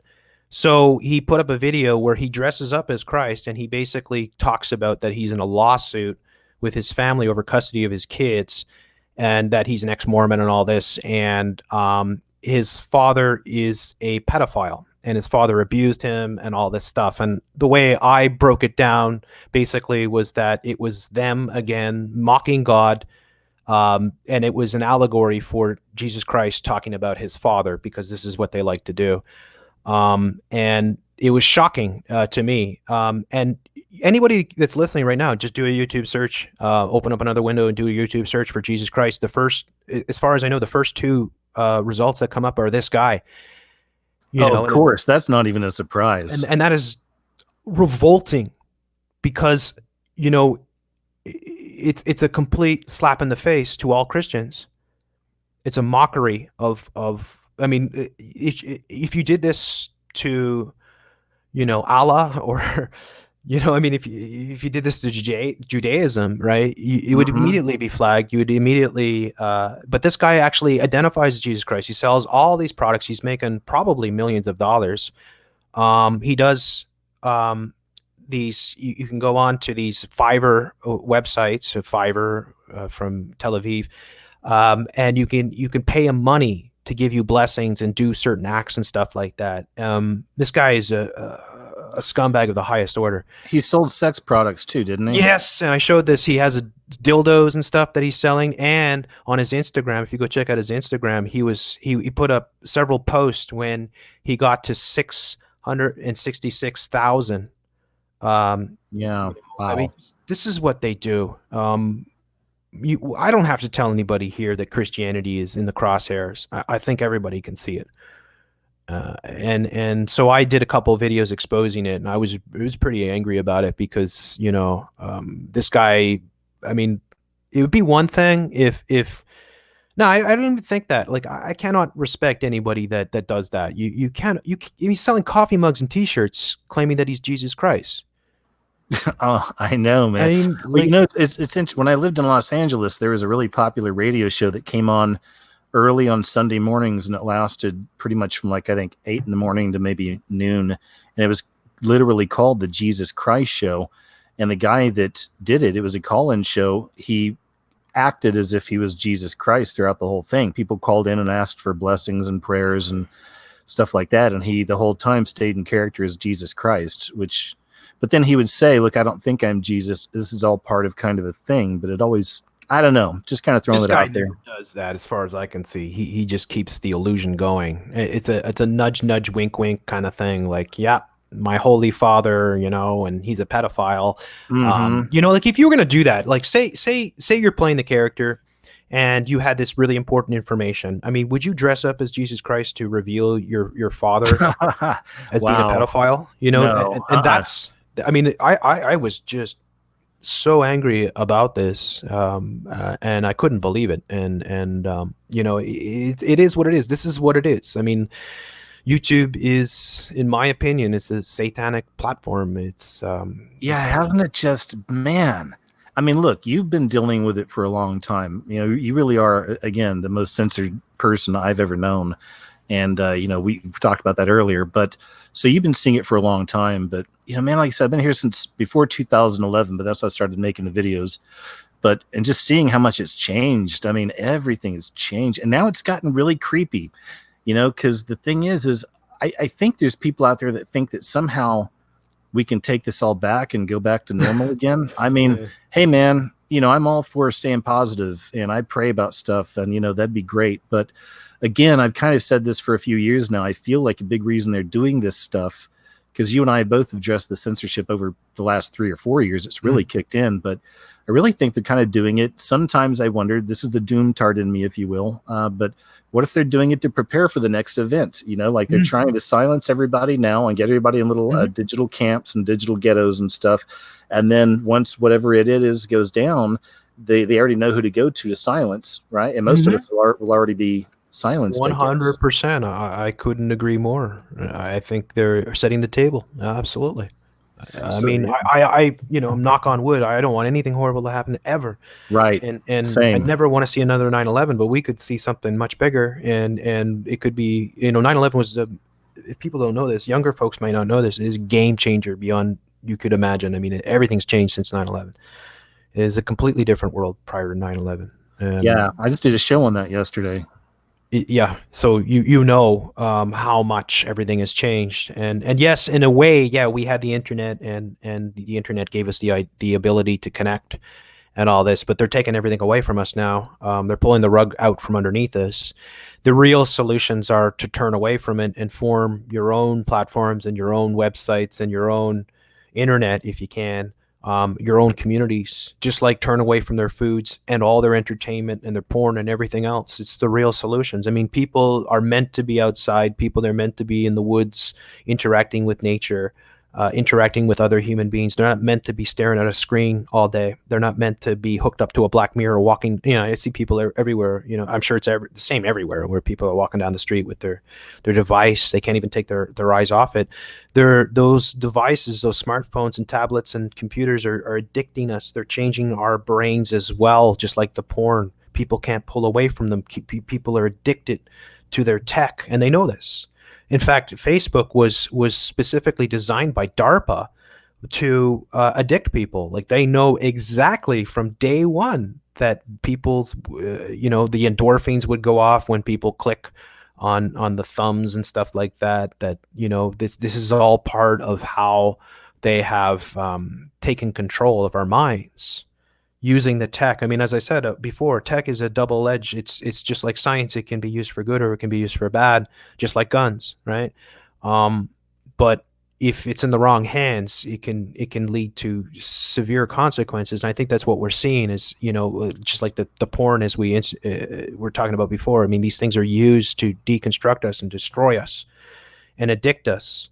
YouTube, like one of the things I cover all the time about YouTube, and I'll be doing more podcasts on this, is the foods and how toxic all the foods are, and how the foods are destroying our abilities to think critically, and just polluting our bodies. And at the same time, they're normalizing obesity, and then they're passing fat shaming laws, to prevent people from, reality sort of thing, and That's turning people. right.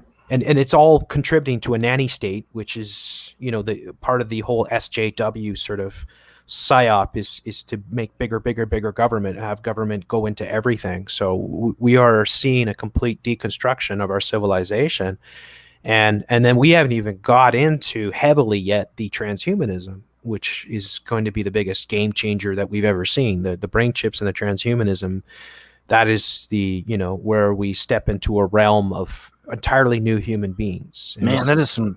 I've been thinking about that lately. Andrew Yang is one of the Democratic hopefuls, I guess, but he's been pushing this idea of giving everybody in America, like universal basic income. So I've been thinking a lot about, I've seen that in other places as well. They're starting to talk a lot about this universal basic income. What a frightening future that would be. Everyone's on a certain amount of money, a stipend from the government, enough to live, and they're at home on their freaking VR, or, virtual reality headsets, doing pharmaceuticals or whatever it is. You know what I mean? Watching and just porn. kind of watching porn. Yep. It'll be like, Eating the Frankenfoods, watching porn, eating the Soylent Green. Yeah, just pure nihilism, pure just anarchy, pure if it feels good, do it. Just nothing but machines looking for pleasure, Exactly. That's what they're programming us into. And the whole selfie narcissistic culture weaves its way into this, as does the rainbow, and identifying as your sexuality. And yeah, they're deconstructing humanity. That's what, in the old days, a man was a man, a woman was a woman, and if you were a good man, you were a role model, right? You were a strong, a lumberjack or something, or somebody that upstanding person in the community sort of thing. That was a role model for people, a father, a mother. Nowadays, it's trannies on YouTube that are your role models. Like, that's not a joke either, right? It's like, it's not. It's funny, but it's not a joke. Well, it's real. Have you ever heard of that brand called Brawny paper towels? Yes. Yeah. So in America, I think they're from America, but it's always been this big, strong guy. So they literally took him off and they've replaced him with a, if you will, butch-looking woman. With an axe over his shoulder. You can look this up, folks. Oh my God. So again, that's just more of that kind of just twist and that in the side. It's like everything's triggering, they're trying to just trigger everywhere you go, everywhere you look, everything's a trigger. And they really are, it's tribalism dividing us up and turning us against each other. And just, we got to be, again, that's why I'm more of a spiritual guy with this stuff. I try to maintain that discernment through these things, but still at the same time you have to use your logic, reason, common sense, critical thinking. You have to use your basic thought process. Sorry.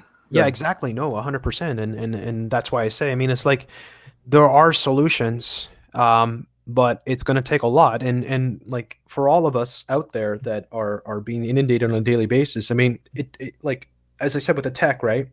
I have issues with addiction to tech. So I have to combat those, because of what I do. I spend a lot of time watching things. And I'm trying to limit my time, in front of a black mirror sort of thing. But like one of the major things that we could do is form communities that we protect ourselves, our children, from their realm, their foods, their beverages, their programming, their entertainment, their news, where we make our own culture, and where we reconnect with nature, because that's what we are. We're supposed to. They're trying to turn us into tech monsters. I mean, when the brain chips come in, that's going to be the game changer of game changers. Like there'll be no going back at that point. Civilization, humanity will be divided forever. because there will be so many that resist, and then there'll be so many that do it. So Oh we're yeah. facing, and we're facing a it's different. Like humanity's never been at this point. We've never had this before. We've never had the ability to radically change. When I mentioned the CRISPR babies before and the human animal hybrids that they're making, I mean, we're going to see whole new species of humans. I mean, it's out of this world what we're Yeah, going to see. there's even prophecy out of Daniel, out of the Bible, that many of us connect with the idea of the computer, because it talks about how knowledge, right, will be instant, and just it's incredible the time we're in. Really, you can ask your phone anything, and you'll have more answers than you'll ever need. Are they the right answers? Yeah, that's the question. No. Certainly not on Google. I'm so frustrated. Having to use Google is terrible. Same with YouTube, trying to search for anything. When I'm trying to create videos, a lot of times lately, I'm trying to find old school clips that I remember to add into things, and it's just so hard to find any of the interesting stuff. They blocked so many words, and Oh yeah. everything's replaced with mainstream sources. Well, one of the things I've been talking about a lot lately is the okay, we mentioned before about the change of language and stuff like that, but the Fahrenheit 451. Are you familiar with the book there by Ray Bradbury? One of my favorite authors of all time. Yes, Oh, love it. awesome! Yeah, I Awesome. Yeah, love Ray Bradbury. Yep. exactly. Yeah, me too. I probably read most or all of his books, but Fahrenheit 451, of course, was where firefighters in the future they create fires instead of putting them out, and that they're trying to erase books from existence, sort of thing, because books are knowledge and books are dangerous. And so I talked about this a lot, where Amazon Kindle, Amazon Fire, right? So your biggest book supplier is transitioning everybody into buying tablets instead of books. Oh, And this, interesting.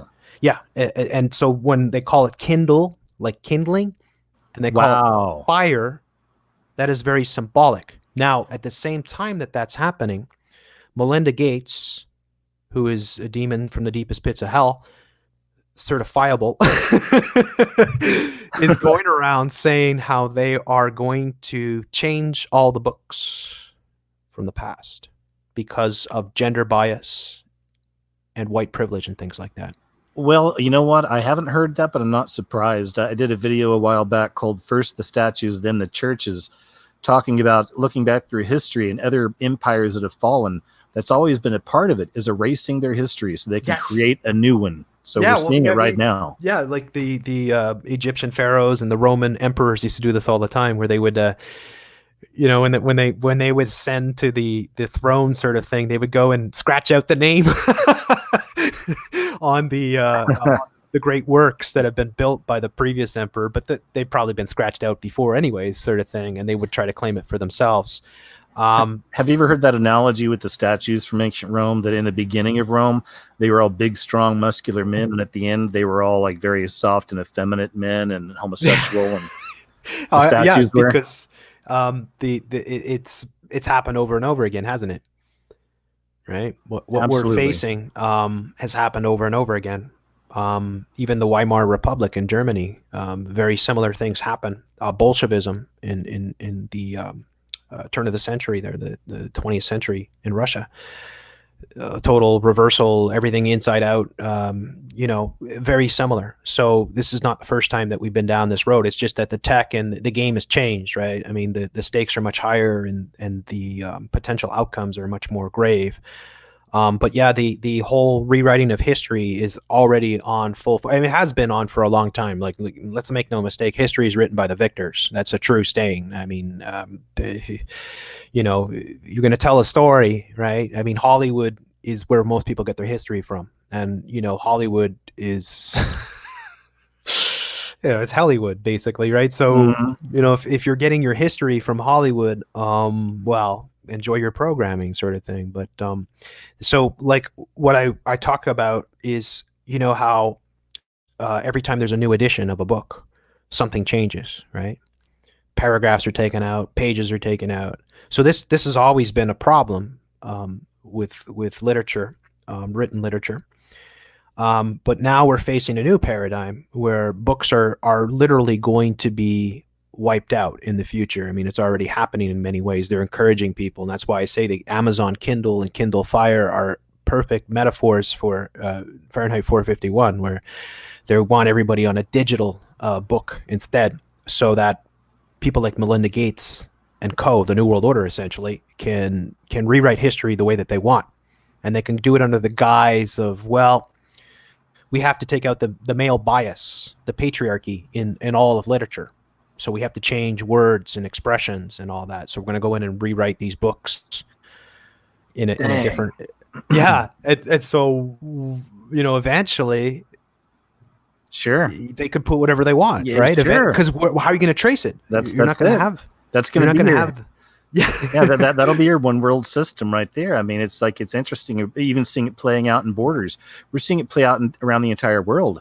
We're seeing Brexit as a part of a battle against the New World Order. We're seeing what's happening in Hong Kong right now is a battle against the New World Order and oppression. It's fascinating, man. I thought it was great when the Hong Kong guys, people that were protesting, were bringing down the towers, the surveillance towers. Right. Yeah, that was amazing. Facial recognition. Yeah. Because they knew that the government was using that to identify them.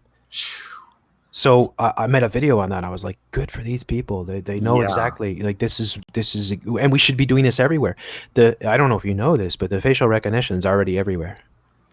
In what way? I mean, I know it's in your TV and your computer and your phone. I get that part, but what do you mean? Well, all your airports, all of them have it. They've already come out and admitted it. So every major U.S. airport has facial recognition. No way.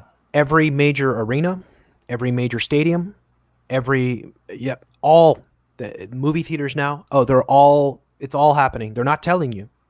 They'll let you know a little bit here and there, but it's already happened. Well, I guess it's a good thing that every time I go out, I make sure I'm wearing my dog latex suit. That way, no one can recognize me. Yeah, you can't tell me to take the thought. This is how I identify. That's smart, actually. Well, at many places they've banned face masks. Oh, interesting. Mm-hmm. Huh.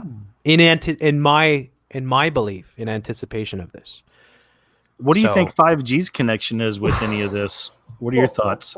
I've made some videos on it too, and I'm curious what you think about it. By the way, am I holding you off, or you could? No, not at all. Hours? Not at all. Yeah, keep going for a bit, man. That's good. Yeah. So please go ahead. What are your thoughts on 5G? Yeah. 5G is bad news all around. It's unnecessary completely. What faster internet? Why? So you get your mind control quicker? Yeah, everything seems to be working fine on my end. It's all fast anyways, right? You could stream movies and video games perfectly, pretty much. So there's no need for it. But what can they do with it? That's where it gets scary. Oh, yeah. Because the amount of microwaves that are being emitted, and the power and the ability to survey, like they can actually look through walls with 5G and stuff like that, right? So to me, it's just the surveillance grid, just being completely, like, one of the things that's happening all over, but Rainbow Unicorn Land, where I live, aka Canuckistan, Canada, is they're building smart cities. So I don't know if you know about Google Smart Cities. There's one. Oh yeah, I actually covered that. There was a commercial over here for smart homes. For Apple smart homes, and I did a whole video breakdown with all the satanic, if you will, symbolism throughout the whole thing. Had the four-horned beast, man, all kinds of insanity. I mean, the child had a pentagram on her back. I mean, just and it's in your face. Eh? Yeah, and she's talking to a demon that the house is creating for her to communicate with. I mean, it's unbelievable. But yeah. So I'm familiar. Go ahead. Oh, yeah. You know what? This is a bit random. I wanted to add this. I had a thought earlier, but I didn't ever interject. When you're talking about the whole program of like the young white girls with the black men type thing and the prawn, I just want to add something to that. They did a commercial 7-Up did a few years ago. I did a video on this as well. It was in a video, and it was where a guy and a gal, a white couple, are on a trip, and then something happens. Like they take a drink of 7-Up, and then it goes boop, and then all of a sudden she's sitting in the lap of a famous rapper, and he's sitting in a chair next to them, next to some big tough looking like bodyguard, kind of mean mugging him. But in front of them, there's these ice pelicans. I believe they were ice, and the ice pelican on the side with the black man is standing, his neck is straight up in the air, and the one with the white man is curled down and hanging low. Oh, well, that's an erection. Right. So this is another idea. Just kind of wanted to add that to your point Yeah, earlier. So you sorry to never. kind of, go Yeah, ahead. if you look up porn, and you say interracial porn, the most thing that you'll see is white on black or black on white, especially black men on white women. But you will not see black men with small hat women. Oh, I see. You Yeah. don't see that kind of stuff. Um, I don't know why. I can't possibly. Probably because they're the ones that run the studios Yeah, exactly. out So, there. yeah, this is all of this is happening at the same time. My plan is to get out of the city to avoid the 5G because I think the 5G is going to be terrible. I think it's going to be horrible for our systems. I think there's already a million studies that are out that are saying this stuff is 5G is going to be very toxic, Yeah, and it's there's other countries who refuse to take it on, but in America, it's like Trump's even talking about a 6G, right? yeah, yeah, So yeah. I don't thanks. want to know about 5G. I want Americans to have 6G. Yeah, more, bigger, faster, stronger. Oh boy, It's fry them up. ludicrous. It's Yeah, ludicrous because first of all, the internet is like it's not helping most people. I mean, it's good for business. I understand that. It's good for people like us doing these types of shows. Yeah, that's all cool. Wi-Fi is nice. Nice to be able to sit outside and have do your look at your email or watch a YouTube video. I understand that, but we already have all that, so we don't need anything else. And 5G is 4G on steroids to the nth degree, and so these are more microwaves and other things in our system that are going to be bombarding us on a daily basis if we're living in the cities. And I'll do a whole show in the future on this because I have to bring people on to inform me and educate me more on 5G. But from my dipping my toes into 5G, I see it as an extremely toxic and dangerous and just a full blown surveillance state. As I yeah. said, I mean, it's been proven that they can clearly look through walls and see humans and stuff like that with 5G. Wow. Well, I mean, I appreciate your honesty on your knowledge on this too, because so much is still coming out on 5G. I mean, it's come along so quickly, man. That's the thing. It's like, we don't even know the ramifications yet exactly, but there have been some interesting videos I found online. There was one in California, a guy recorded it for, I guess, a few days between a couple 5G towers. And in the short area between those two towers, there were like hundreds of bees that had died. Right between them. And I put up some videos. I did a video on 5G, and it was different clips from people all over that were filming the foliage around the 5G towers that were going up, like palm trees and other trees, and all of those trees dead and decaying. Everything else around it after a certain radius is fine, but right next to these towers, everything's dying and dead. And a lot of these are close to apartments and homes. I mean, there's also a video of a guy that claimed to be an installer of 5G, and it was an apology video to humanity, basically. And his story sounded authentic. You guys can go look it up for yourself and decide for yourselves. 5G installer apology. Maybe you can look that up. I think that's what it was, but it was very interesting. And he was saying, he's got to put food on his table. This is what he does for a living. His company has been, I guess the government is paying the money to put some of this stuff up. So now they have to put up the 5G towers. And he's explaining how, they're tilting at a different angle, like the energy coming out of them, like more towards people and down to the ground and stuff. And that he believes it's going to be really bad. Oh, yeah. I mean, there's really no excuse. I mean, the benefits are minimal because faster internet? Well, it's already pretty fast. I mean, what else do you need, right? I mean, is it going to make a difference if it takes 10 minutes to download a movie or if it takes, 2 minutes, Perhaps this is ultimately actually going to be used once they chip people. Maybe this will be a way to truly connect the hive mind even quicker and more clearer. You know what I'm saying? 100%. That's exactly where it's going. That's exactly what I was going to bring up, is that this is all happening at the same time that they're bringing in the brain chips, right? And the hive mind programming and the symbolism is everywhere. I was showing it last night with PewDiePie and honey, and the symbolism dealing with that, and James Charles, wearing the honey makeup with the Saturn cubes on his temple, sort of indicating the hive mindset and all Wow. this. Yeah, it's Hmm. everywhere, dude. And this exactly is what it is, because once you have those brain chips put in, um, you're in a different world. There was a recent wow, talking about the porn too. You should check this out, KJ. You ever watch Black Mirror, by the way? Love it. Yeah, I've seen all of them. Okay, you know the one with the twin vipers, or the two vipers with the men that are playing the video games? Man, that was such programming, unbelievable. Unbelievable, It was right? really disappointing. Yeah, because I had some pretty cool ideas there, but then all of a sudden it turned into that. I'm like, dude, come Yeah, on. I know, but that's exactly what's going on. Right. Where and if people don't know this, the episode is that this is dealing with brain chips, where you can hook something up to your temple, and all of a sudden you're in a virtual world, and you can't really distinguish it from reality, right? And so these guys are playing fighting games, and they're grown adults who are well into their 30s, sort of thing, and supposed to be getting seriously on with life and all that. And they're playing the video games with each other, and then they're being sexually aroused by the characters that they're playing, and then they're getting in sexual relationships, or massively passionate sort of sexual relationships with each other through via the games.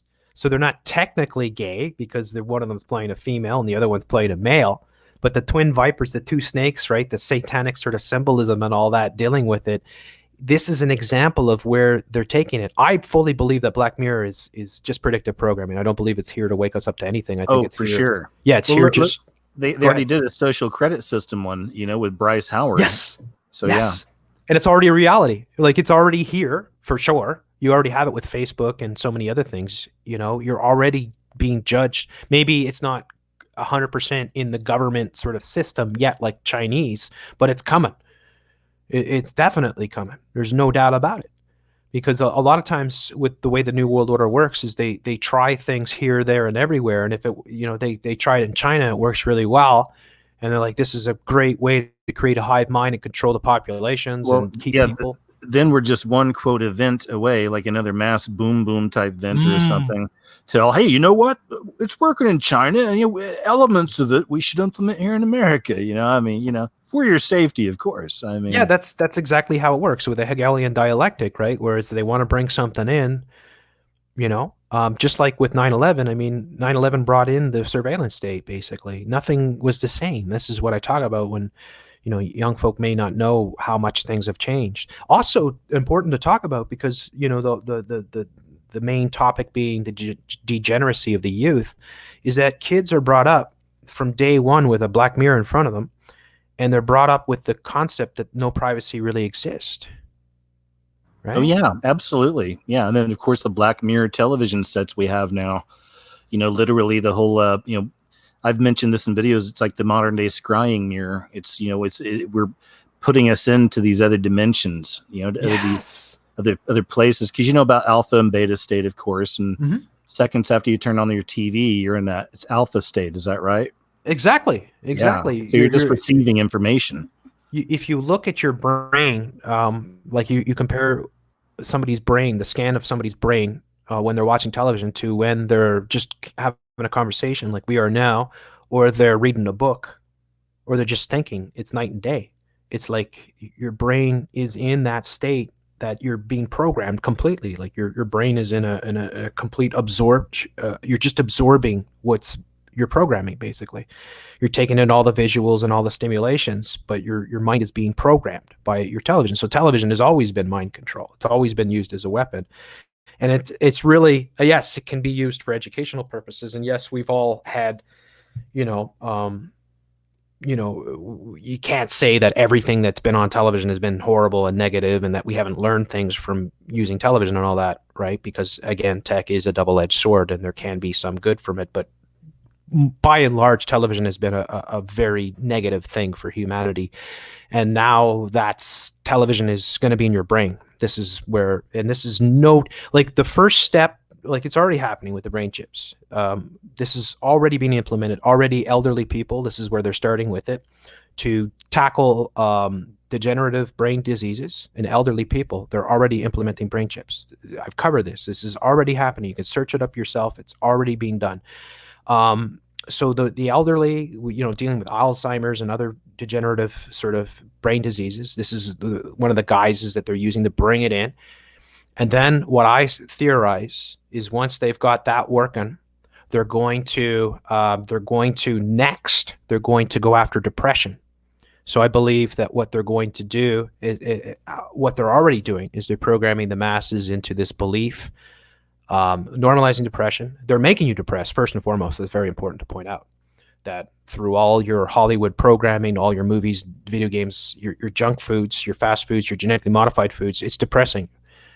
And it's meant the porn as well. All these things are here and they're wreaking havoc on us and they're creating depression. They're normalizing depression and they're saying identify with depression just like you should identify with your sexuality. And then what the solution is going to be, because they're also glamorizing suicide. They got 13 Reasons Why and all these shows dealing with suicide, ostensibly to help suicide, but not at all. Not at all. That's not the case. They want you, if anything, they want you to embrace suicide. In fact, there was a recent article that came out that I haven't had a chance to cover in which we discussed the show 13 Reasons Why, and that they've proven that the show actually makes people want to engage in suicide. Yes, isn't that? Yeah, I've covered that as well. A great example of real predictive programming and how quickly that stuff can work. Yes. So think about this, KJ. Normalizing depression and then getting people to identify with it, and then you bring in the solution. What's the solution? Hey, guess what? You've got depression. We got a chip for you. You bet. Oh yeah, you bet. It's creating a world of slaves anyway. I mean, that's what they're trying to do. Just dumb down, moronic, comfortable, and they won't make it obvious. But yeah, you bet. Like make everybody get connected with their disease, quote unquote. Own it, because it's also, we've talked about this. It's a victim culture. People are being persuaded in so many ways to be a victim and to own their victimhood. And any one of us can choose something, and we've all been victims of something, right? But that's the culture, sure. So in that way, yeah, it's just, it's also that an element of the narcissism. It's just stay focused on yourself, and also how special you are. And it's not going to work. We know this. Eventually that's going to lead to depression and sadness. Eventually this, people, you can't do that for long. I think we're all born with a need, I believe, to connect to God, or you may say something bigger, but I believe that we all have that. Absolutely. And so, yeah, so they'll have the answer for you, the chip. That'll be very interesting. They'll solve all your problems. Exactly. This is the game changer where we're going. This has a lot to do with the rainbow. It has a lot to do with the transgender. If you think about, like, I'm not against tattoos or body piercing or anything like that. But body piercing tattoos, the promotion of these things, the History Channel putting up shows and all that, dealing with it is all part of our programming, because they're conditioning people to alter their body. So what you're going to see in the near future, it's already happening. It starts with the RFID chips, right? And it used to be back in the day, the RFID chips were the big, in a way, it is still the mark of the beast and all that. I totally agree, and it's a terrible thing, and nobody should ever do it. But that now is small fry compared to what the brain chips are. So the way that they're transitioning us, watch what happens over the next year. The next thing that's going to blow up is augmented reality. Google has invested billions. Microsoft has invested billions into augmented reality. So augmented reality, do you know what that is, KJ? Yeah, it's like Pokemon Go. Yeah, exactly. So the transition to the brain chips will be people walking around with like sunglasses on, highly advanced computerized glasses that can change your reality from your perception of what you see. So this is why I mentioned the Black Mirror. A lot of the episodes of Black Mirror deal with this, where, I mean, the basic theme of Black Mirror is the transhumanism, basically, right? The changing of humanity into a transhumanist sort of state where we don't really know the difference between reality and the virtual world sort of thing. Ready Player One, right? Yeah. From Steven Spielberg, where people escape reality by going into virtual reality. I did a symbol video on that movie. There was tons of symbols. What do you think about that part at the end where, the main genius behind the whole program or whatever, he had programmed himself into the game, and at the very end, in his room where he programmed himself was Saturn, of course. That's just one example. Of course. They also had the devil literally on the back of that van that the girl drove all the time. But besides that, isn't that weird that he programmed himself in this video game with a child? Of course. I thought that was a very telling Well, scene. it's from them. It's their mind control, and it's what they're showing what's going to happen in many ways. Except that it won't be like that. Like their movies are always so dire. Like what they show is, the global warming, right? Like the whole. I only saw like a small portion of the film. I had to turn it off. I couldn't take it. The idol worship of all their creations, all their characters from all their video games and movies, right? The Disney Right. movies. It's in reinvesting. That's your counterculture. Your counterculture. It's always been controlled, right? The Mm-hmm. counterculture, Pop always. culture worship. Well, Yeah. look at Comic-Con is literally the all-seeing eye for a symbol. Yeah, I know. It's like, come on, guys, hello. They're This not is hiding 101. anything. Yeah, That's the basic stuff. they're flaunting. They are showing off all the time, and they're laughing at us because most people are. I mean, what they say to me when they do communicate with me sometimes is just let it happen, Jeff. You're not going to stop it, right? Like some of the shills that will, Of course. Just come try to to me. dishearten you, and you don't need to be doing this, man. Take a Yeah, break. just let them go. Let it go. If they're too stupid to fall for it, then and that's what they want, right? They don't want Sure. people like us trying to reach people and helping them and informing them and getting them True. to really look at what's going on. But yeah, the idol worship, it goes back to, I mean, your counterculture has always been controlled. Even your punk rock movement of the 1970s was manufactured. It goes back, just like your hippie movement was completely CIA. manufactured. Yes, exactly. Even the beatnik movement in the late 1950s was also CIA involved and all that, getting people to take hallucinogenic drugs, LSD and stuff like that, right? Yeah, I was thinking about that earlier. Imagine when this augmented reality becomes normal for a bunch of people. So now you got big part of the population walking around on pharmaceuticals and now they're in an augmented reality on top of that. What could go wrong? Yeah, exactly. It's I gonna mean, be wonderful. you're already so far off the deep end, it's like, Wow. can you ever find your way back? And then, yeah, Interesting. the brain chips will be the end game because once the brain chips are in, they can take control of your mind. You will be in the hive mind. You will be the Borg. You will be Mhm. assimilated. Right. Wow. So Yeah. this is where it's all taking. And so they're conditioning kids. So the selfie culture, putting an iPad in front of a baby is all part of this indoctrination. It's all getting you as young as possible to never even understand the concepts of what it means to be a real human being. Right. Hmm. Deconstructing humanity is what we're witnessing, because this is what it is. The LGBT, the rainbow, all these things are all about deconstructing humanity. They're changing, they're destroying family, they're destroying the concept of motherhood and fatherhood, just like Aldous Huxley predicted in Brave New World. A Brave New World shows a future where there are no parents, right? It's the state, Yeah. and babies are grown in test tubes, the CRISPR babies. So the CRISPR babies is a reality. The elites, because of their wealth and their influence and their connections, are going to be able to design their babies and put whatever genes they want. And if they want like Mozart genes or LeBron James, I want him to be as tall as LeBron James and as creative as Mozart or something. They're going to be able to do that. Or if they want to mix it with other species, right? I mean, we're going to see this is the trans species. In many ways, the transhumanism is also happening with the trans species, and you see this a lot as well. I'm sure KJ, you've covered this too, right? Yeah, that's why I'm not sure how much longer we have, honestly. I mean, when you start when you start doing stuff like this, like to me against the creator, then I mean, eventually he's going to step in. He's been pretty chill up to now, but I just feel like we're hitting these areas that are just, too far gone. Like again with the children being cross-dressing and stuff. Now we know that kind of thing has been around in other cultures though for a long time. There's a Middle Eastern thing. I can't remember what they call it. You know what you familiar with that? Little dancing boys in the Middle East that dress up like little girls, and the men will kind of Oh yeah, I think I've handle them. seen that before. Yeah. Okay, yeah. So I mean, but that's and even before that, we know there were child prostitutes, back in the thousands of years ago and stuff. But I don't know, man. Something's different. Again, this stuff is just really getting extreme. Well, the difference was in the past, you didn't even have airplanes or automobiles or anything like that, let alone computers and brain chips and all that. I mean, that's the difference, is that we're in a different paradigm, a completely different world. And we are just stepping into it. I mean, it's like this is just the beginning of wherever it's going. And I understand where you're coming from, where you say, it feels like the end of times. I feel exactly the same way in many ways, Yeah. because I look around and I just see how you know, at some point it's got to break, right? Because Yeah. like how could they be doing this and at such an accelerated pace?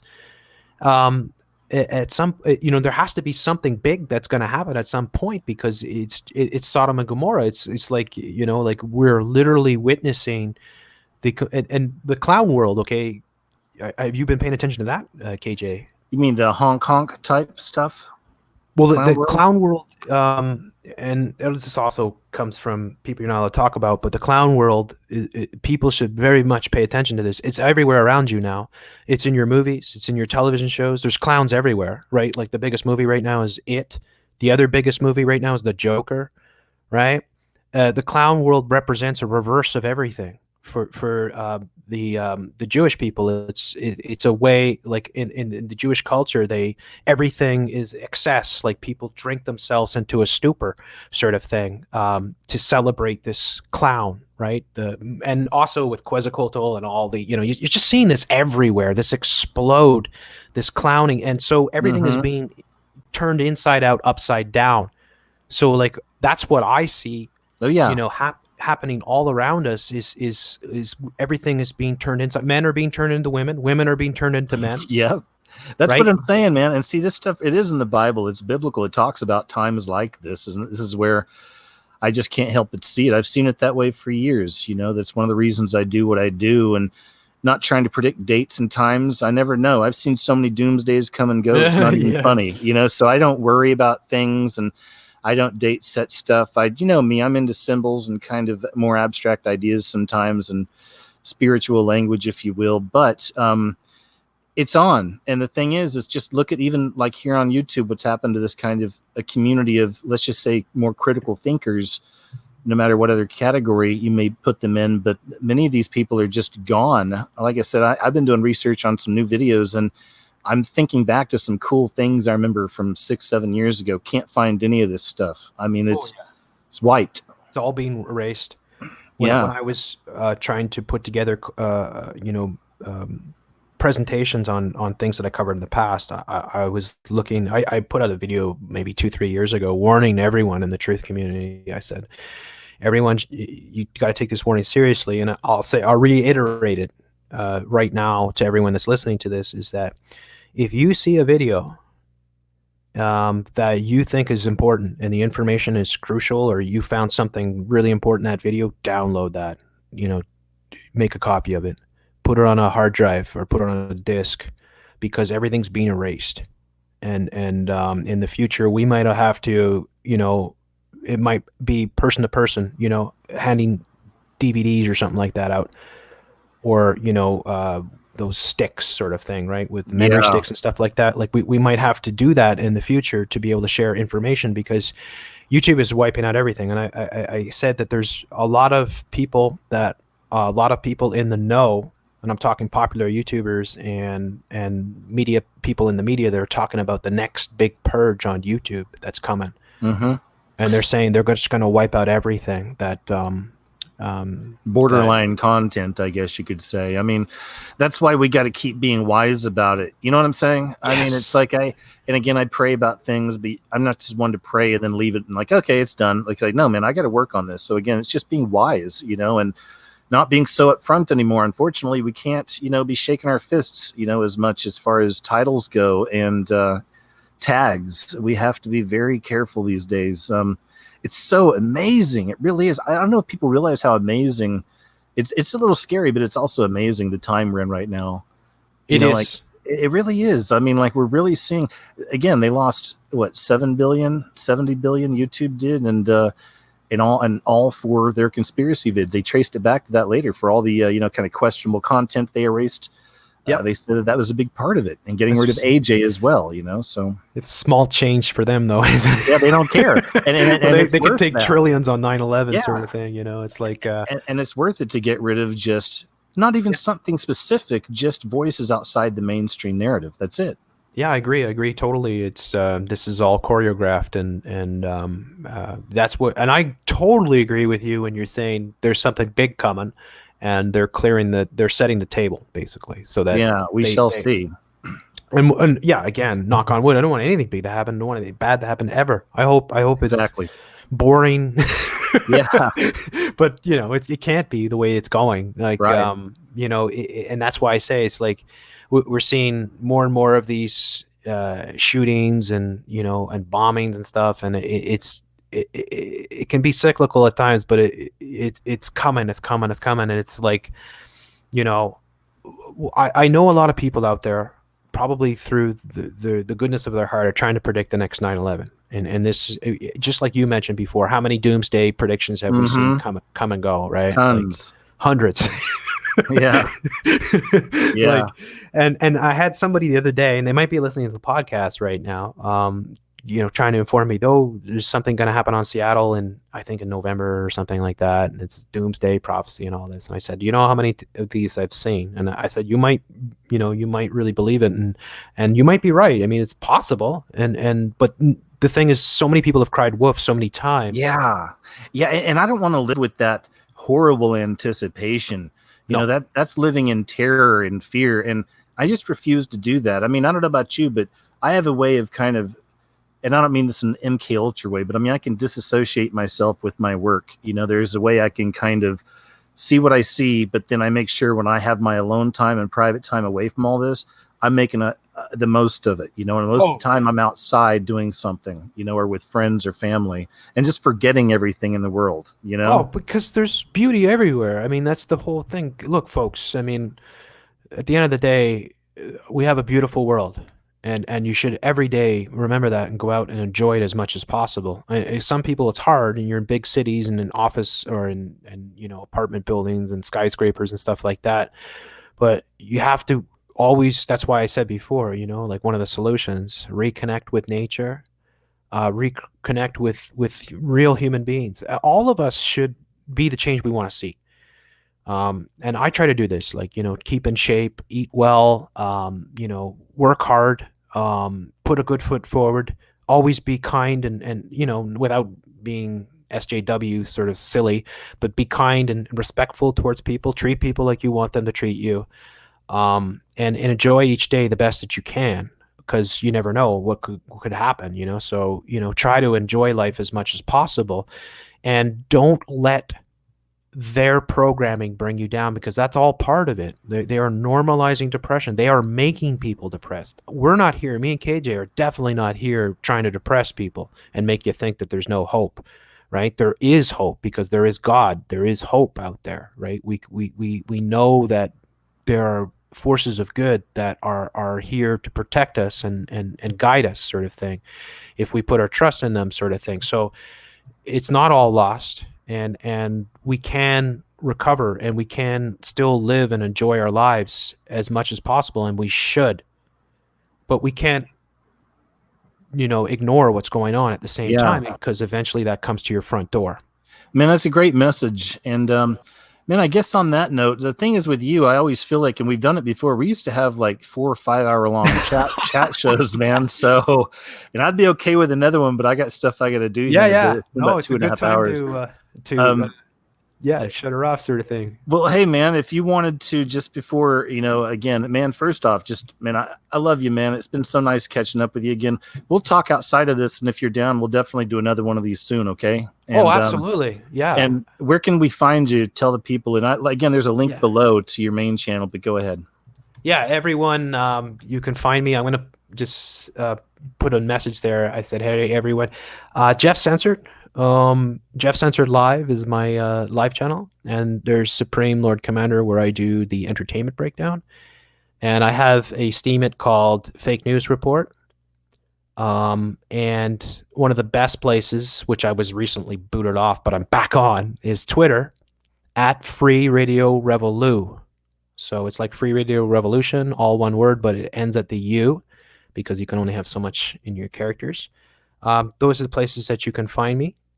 Yeah, and yeah, come on by, check out my work, and maybe sub my channels, and I definitely do a lot of interesting work, and I'd love to hear your input. I read every comment that comes in on my videos, so like KJ, I try to connect as much as possible with my audience. So.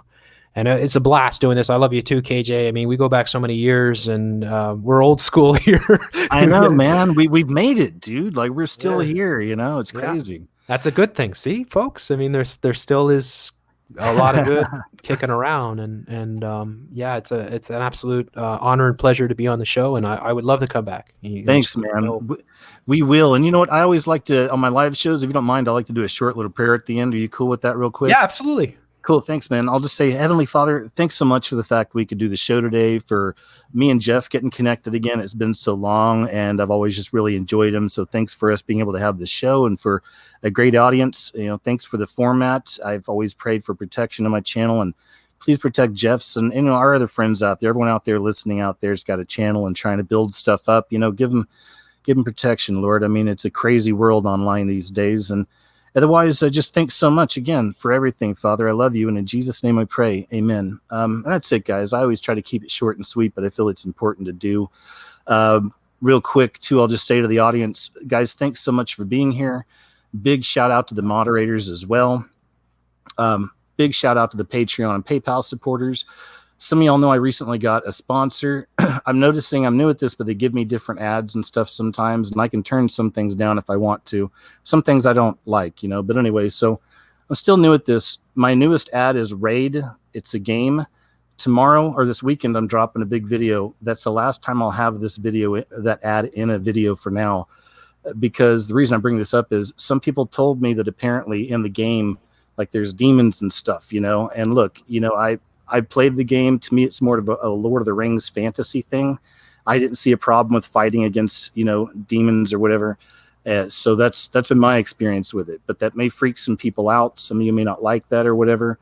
Again, I didn't see it as anything evil. So that's just wanted to put that out there, okay, and get ahead of this. Again, I'm new at this. YouTube's kicking my butt, and Jeff's and everybody else. A lot of us who are outside this mainstream narrative. And you guys know that I've never had sponsors like this before, and it's something I'm trying. Patreon, PayPal has been incredible as well. And just thanks, guys. I'm trying to hang in there. I feel like I'm hanging on a cliff, and I know Jeff feels that way a lot with his work as well, I'm sure. And we're just trying to hang in there, So thanks for supporting us out there. I know I'm rambling a lot. I'll leave it at that, guys. So take care of yourselves. Thanks again for everything. Stay tuned. I got a big video coming out this weekend. Take it easy, guys. Bye-bye. Hey, man, are you still there? Yeah, I'm